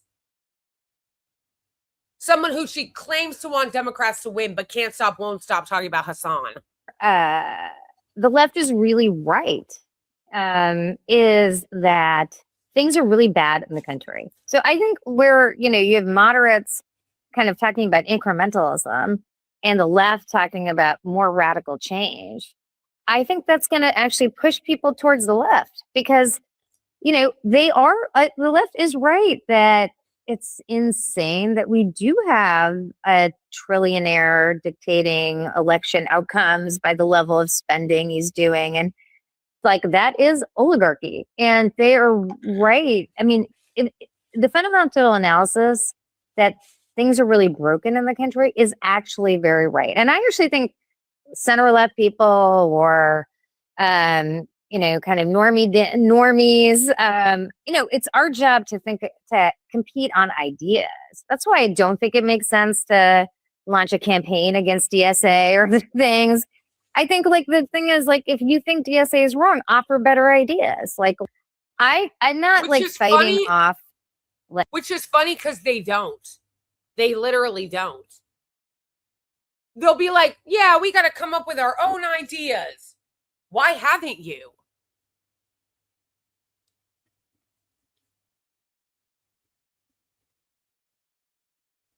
No, her wealth and her job and her position depends on destroying the left. Like the left per se. My concern genuinely is how to win. I mean, you know this as well as I do. Post 2030, Democrats have to win in states. The blue wall is not enough. They have to start, they have to win in states like Iowa. And what's actually insane, and like I said, like you feel like you're just constantly being gaslit, and it's this constant gaslighting and constant alternate universe, is that it's like you get online and you see the most insane rhetoric from Israel supporters and from the Israeli government, no condemnation. Like you see the most insane rhetoric from them. And there's no condemnation. But then they'll be like, you know what we really need to talk about? Hasan Piker and how he's making everyone feel unsafe. We need to talk about Hasan Piker and how he's making everything unsafe. And then you have like Bezalel Smotrich saying Nazi shit in the background. Fucking Ben Gvir talking about how they should execute Palestinians a certain amount every night. And our media is like, la, la, la, la, la. What about Hasan Piker? Like, it's insane. It really does make you feel like you're losing your fucking mind. It really does. The gaslighting is fucking crazy. The alternate universe is fucking crazy. Iowa or Ohio or, places like that, North Carolina for sure. And so to me, I think the real question in front of us is how do you build a big enough tent? And then how do you ensure that you're doing that in a way where you embrace like your base and the left or who the broad tent in the Democratic Party without doing things that alienate like kind of Republicans who can come on board or independents. And I think Bernie Sanders is a great example of that. Yeah, and that's my point about both sides. Like, I do think that lefties have some crazy candidates who say things that alienate moderate voters. Insane.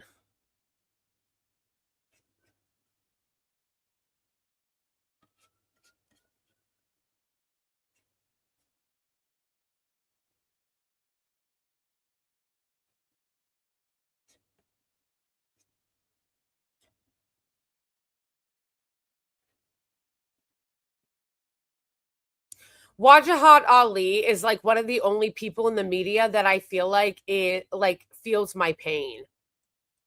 Like I can tell that he feels like I feel, because it's like he's the only one that I feel like is continually saying how fucking crazy all of this is.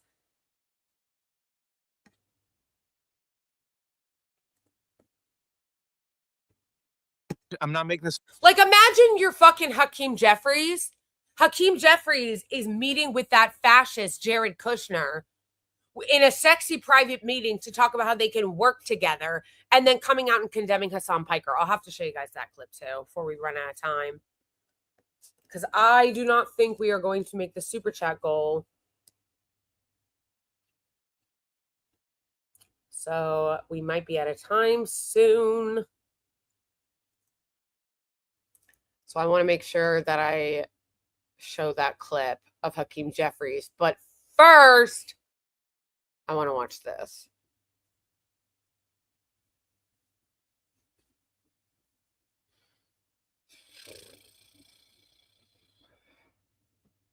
What's up? Just earlier today, Democrat Hillary Scholten will not support Abdul El Sayed. She's from Michigan. So when they say vote blue no matter who, Mary, they're revealing their ass. Yeah. Like, you told us for 10 years, vote blue no matter who. Oh, anyone to Well, the not that guy. Yeah, exactly. anyone who's to the left of Hakeem Jeffries and Schumer, which is the majority of Democrats, you're willing to crush them. What type of leadership is this? And now you're telling me, I just give you the receipts of the past week. You defended Randy Fine. You attacked Medicare for All. You attacked Democratic Socialists instead of pivoting and attacking, I don't know, all the freaks in MAGA. Yeah. You met with Kushner, and now you're doubling down and attacking Abdul Sayed essentially through proxy with Hasan Piker. And now you think you're going to be the leader. I don't care what. I don't do this game. I disagreed with AOC and Mamdani yesterday. They circled the wagons because they had to. It's internal DC, New York and DC politics. Nope. You're telling me Hakeem Jeffries is going to be the leader? I'm telling you that the Democratic Party is going to die. And I'm telling you that even if the Democrats win in 4 years, you're going to get your first America First Nazi president. Yes. And I'm willing to have Democrats be upset at me. I'm looking at the long term, Mary. Yeah, absolutely. If a Gavin Newsom, Hakeem Jeffries. He's right. He's right. This is what I've been saying. He seems to be the only fucking person that gets what I'm trying to say. Good. Shout out to Wajahat Ali, because he seems to be the only fucking person that is getting this. Yes, this is what I have been saying, you guys. What Wajahat Ali is saying is what I've been saying. That you may think that you're playing some kind of fucking cute political game, but this is a disaster. And by circling the wagons around Hakeem Jeffries, who is not a fucking leader, you are going to get a right-wing America First fucking groiper. Okay? Get ready for President fucking Tucker Carlson in 2028. This is not, again, and this is what Wajahat is saying that I've been saying too, that is absolutely correct. You think that you're being cute and political and savvy and this and that by endorsing Hakeem Jeffries and circling the wagon around him. He is not a leader. He's a fucking hack. He is going to help accelerate the losing of the Democratic Party, just like Chuck Schumer.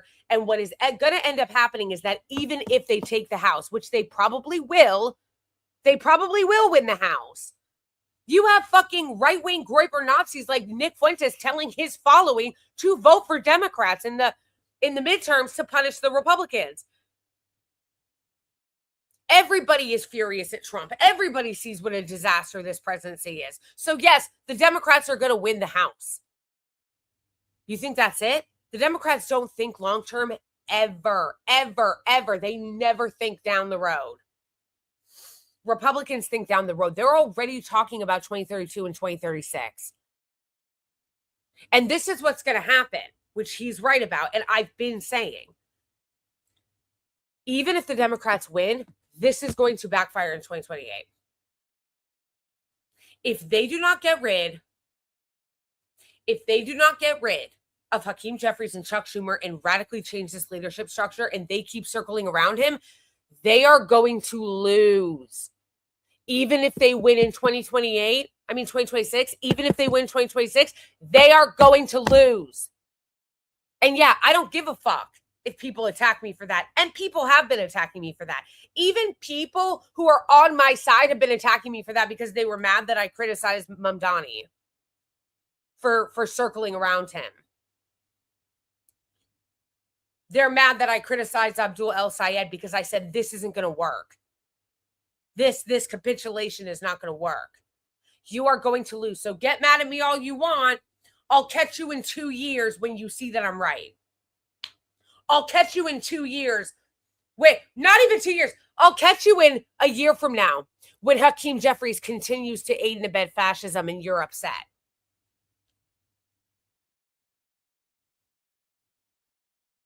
I'll catch you in 2 years. I'll catch you next year when they continue to aid and abet fascism and everybody acts surprised. Oh, I can't believe the Democrats are doing this. I can. We're telling you right now this is what they're going to do.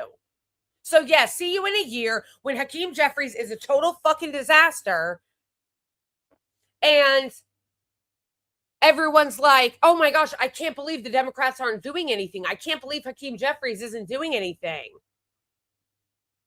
They're telling you right now, guys. Hakeem Jeffries just appointed Jared Moskowitz to head the subcommittee on Middle Eastern and North African affairs. That fucking psychotic, racist, radical Zionist, pro-Iran war hack.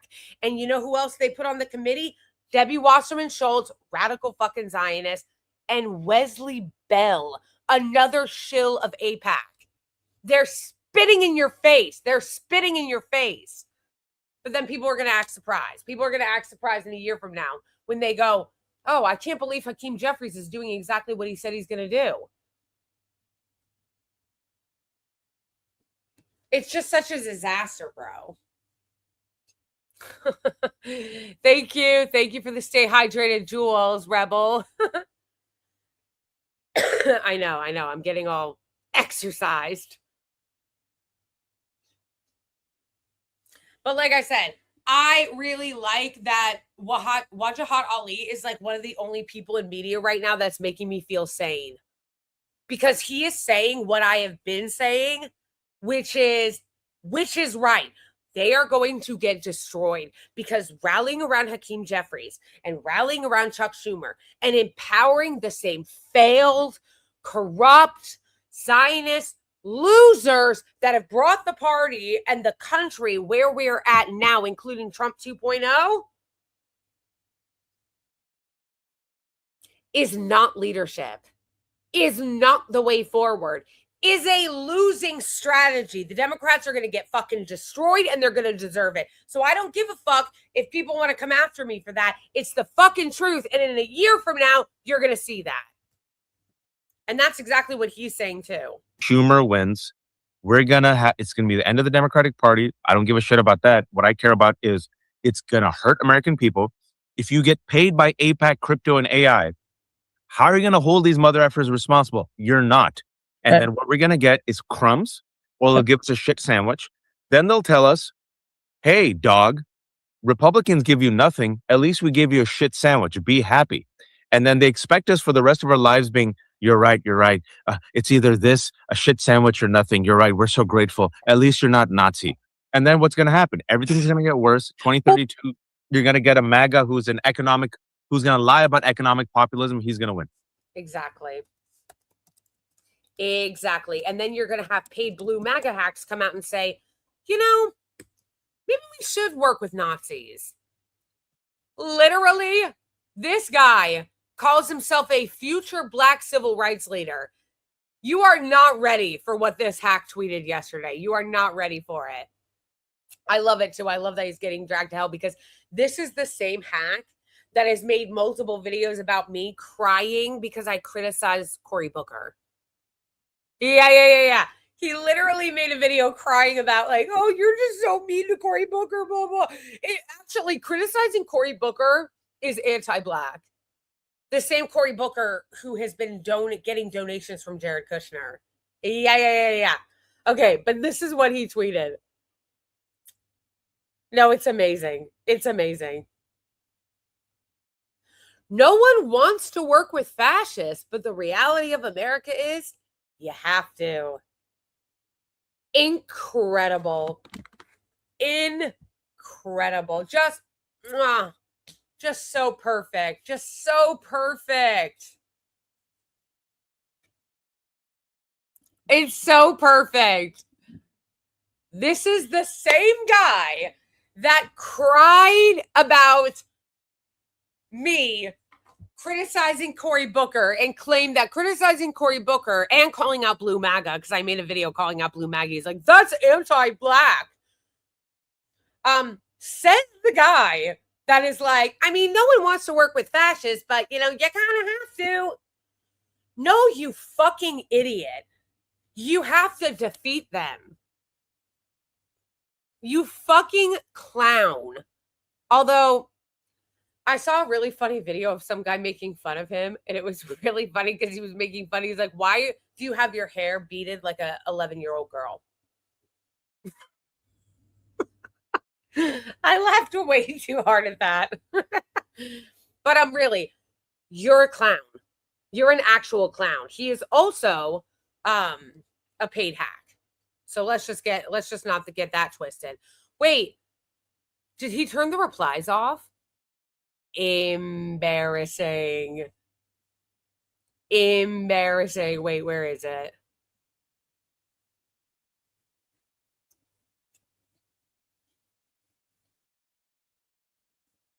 Purity politics? Yes, not siding with fascists is now purity politics.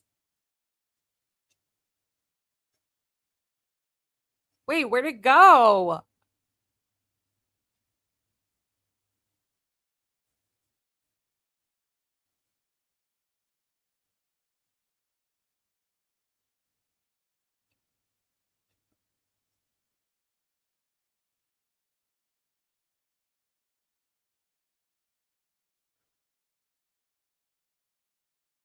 Okay, I don't know where it went, but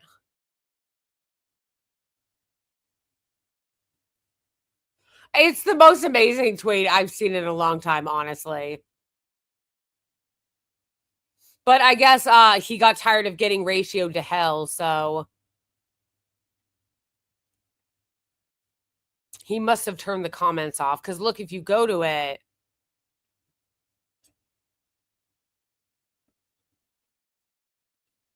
wait. Did he block me? But it doesn't say he blocked me. He must have turned his comments off.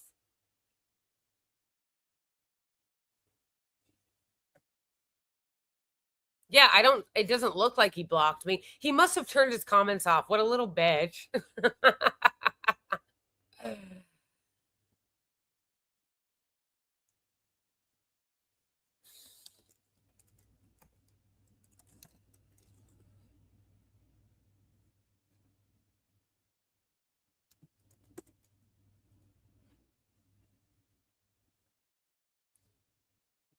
See what I mean? It's not letting me reply, so he must have turned his replies off. I guess he got tired of getting ratio. This guy's such a fucking hack. Holy shit. No, I know. Pays to be a hack, though. Pays to be a hack. Pays to be a hack. This is why I didn't take seriously when this hack, like, literally was like, actually criticizing Black politicians as anti-Black. Okay.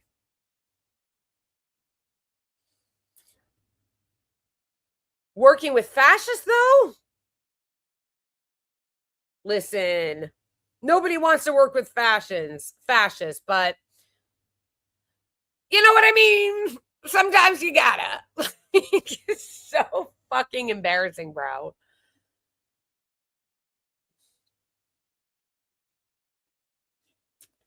Okay, bye. Bye. Bye. It's just so embarrassing. It's so embarrassing. By the way, this is such a perfect example of what I'm talking about, this brain rot and this alternate reality. This racist bitch literally prosecuted and went after fucking pro-Palestine protesters using the office of Attorney General and lied and smeared Rashida Tlaib. She's racist and she's Islamophobic as fuck. But has she ever been called out? No, she's a victim. Has she ever been called out for her racism against Rashida Tlaib? No.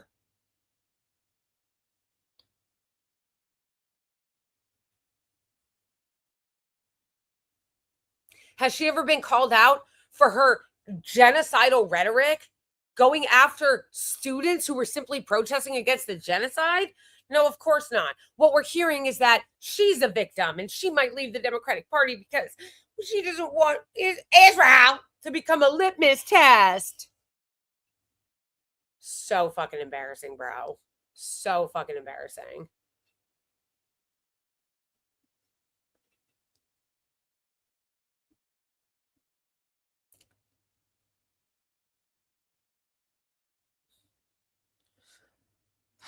I wanted to see the Hakeem Jeffries tweet clip before I end this. Hakeem.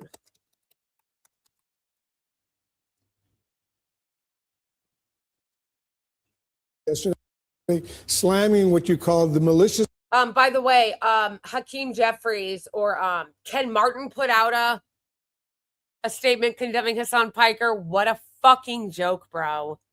Has Ken Martin ever put out a statement condemning all the Islamophobia coming from this party? Has Ken Martin ever condemned all the racism and Islamophobia coming from this party? No, of course not. But he puts out a statement condemning Hasan Piker. He puts out a statement condemning Hasan Piker. The nerve of Hakeem Jeffries to come out and condemn Hasan Piker on a lie, guys. Remember, all these condemnations are based on a lie of something Hasan Piker never even did or said. All of them are based on a lie. But Hakeem Jeffries coming out and condemning Hasan Piker the day after he met with Jared Kushner? Be fucking serious. Be fucking serious. Like the actual fucking nerve, bro. Just claim that American Jews are inviting violence against themselves as, quote, dangerous and anti-Semitic. Was that in reference to far-left influencer Hasan Piker and his recent very controversial comments? Yes, those comments were dangerous, malicious, and anti-Semitic, and should not be tolerated by anyone in the public square. What we've seen is a start. That's funny. Remember when he came out and condemned forcefully the racism against Rashida Tlaib? Oh, right. No, he didn't. In fact, he joined Randy Swine in censuring her. Yeah. Or not Randy Swine. I don't think Randy Swine was in office yet when that happened. He joined the Republicans and the other racists to censure Rashida Tlaib. Remember when he came out and condemned the racism against Arabs that has been going on against Abdul al-Sayed for months? Right. No, you don't, because he never has. Startling rise of hate crimes all across the United States of America, but particularly in this moment directed against our Jewish brothers and sisters. And everybody, regardless of ideological perspective, should be willing to denounce this rise of anti-Semitic rhetoric, hate crimes, and bigotry, and actually try to move us to a society where we embrace everyone.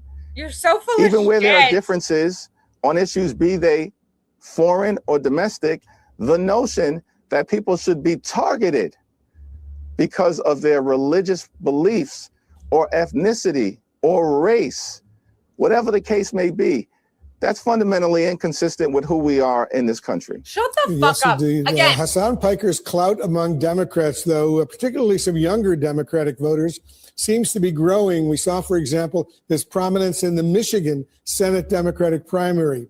So why not call him out by name in your statement if you feel so passionately about this issue? I've just addressed Hasan the Piker's struggle session. comments as it relates to the Jewish community. I love how it's not even enough. This groveling isn't even enough. They're like, actually, more struggle session, please. We need you to condemn him more forcefully.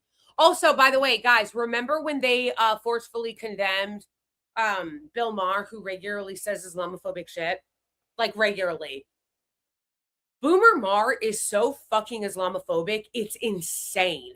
He regularly says Islamophobic shit. Remember when they came out and condemned him?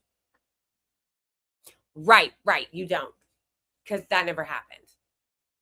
Forcefully as I can, and I will continue to do that. Yes, but in your original statement, he was not addressed by name. That's why I was raising the question.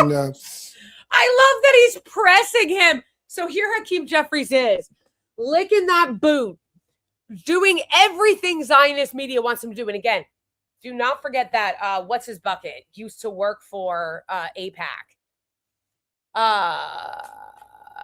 Wolf Blitzer used to work for AIPAC. Okay. But it's not enough. It's not enough. They're like, no, you didn't condemn him by name forcefully enough. We're going to beat you. We're going to beat you until you say, we condemn Hasan Piker. Oh my gosh, it's such a joke, bro. Leader Jeffries, you want to give me a final thought? Amazing. Okay, last one before I wrap up. This fucking hack.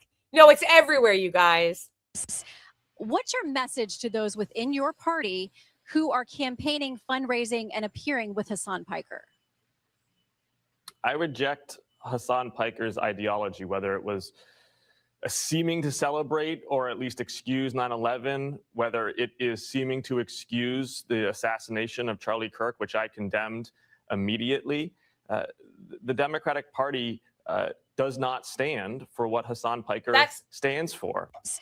What's your message to those within your party who are campaigning? Once again, just like totally made up lies, you guys.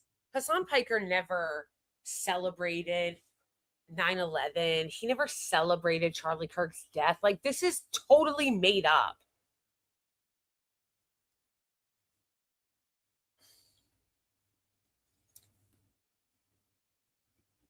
That's why it's a foolish thing to say, oh, I'm not going to defend Hasan Piker because I don't like him personally. You don't have to. This actually isn't really about him personally. It's much broader what they are trying to do.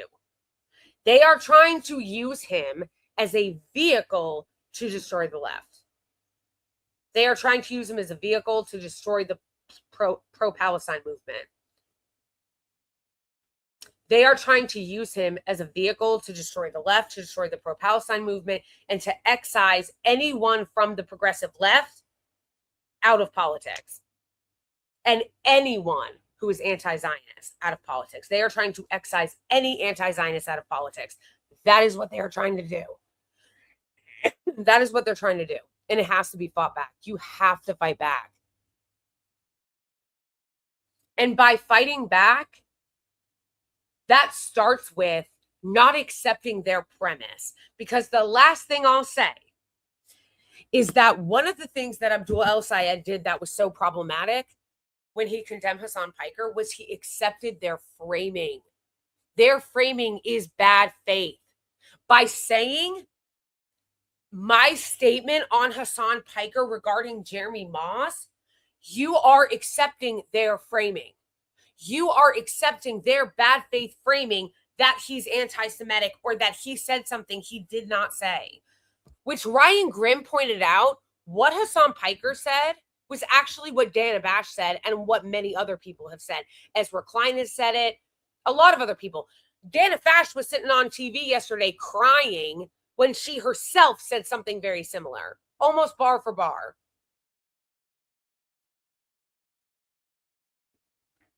So again,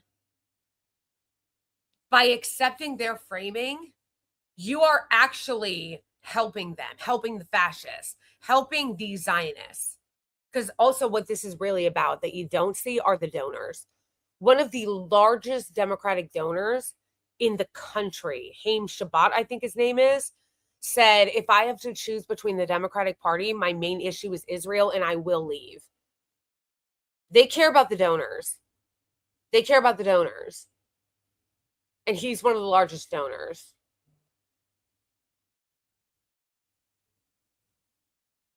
So understand what's actually happening.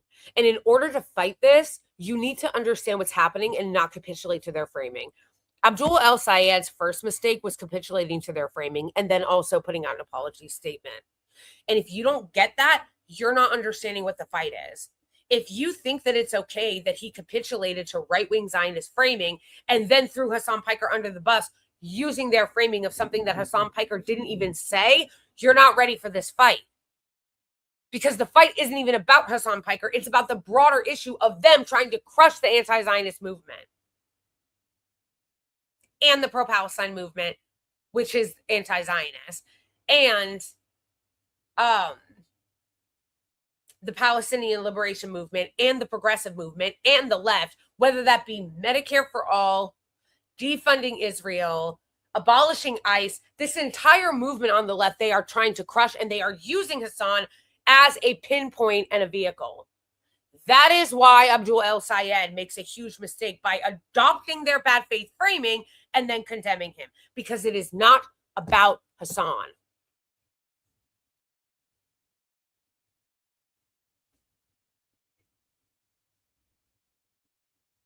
Anyway, don't let them. Thank you, everybody, for joining. Thank you for everybody who gave a super chat during this stream. Somebody asked me yesterday if you could give super chats on videos that are already existing. Yes, you can. Like if you see a video later or watch the live later and you want to give a super chat, it's just the little thanks button on YouTube. You can just hit thanks and leave it later. So yes, you can. Thank you to everybody who gave super chats during this stream. Thank you to everybody for joining, for your comments. Please make sure that you like and subscribe to the channels. You can also, if you want to monthly support my work, become a patron or a Ko-Fi member. But all of the links that I'm about to reference are in my link tree that are in the description of this live. If you want to tip me, you can tip me using Cash App or Venmo. Yes, there is Ali Sky is the profile picture. Follow me on Upscrolled. Follow me on Twitter, on TikTok. I might go live on TikTok for a little bit because people keep asking me to, even though I hate going live on TikTok. But people keep asking me to, so I might for like 20 minutes. I don't know. So follow me on all the platforms, and you can become a YouTube member or Twitch subscriber. Please share the content, interact with the content. Thank you guys so much. I love you all. Free Palestine, abolish ICE. And also, shout out to Boney. Shout out to Boney and to Johan. Johan, I'm pretty sure, is still a mod here, I think. Shout out to my amazing mods. Love you all. And I will see you on Sunday at 2:30 and maybe later on TikTok. I don't know. We'll see. Love you guys. Yes, thank you, Boney, for throwing that up. We love Boney. All right, guys. I'll see you later. Bye.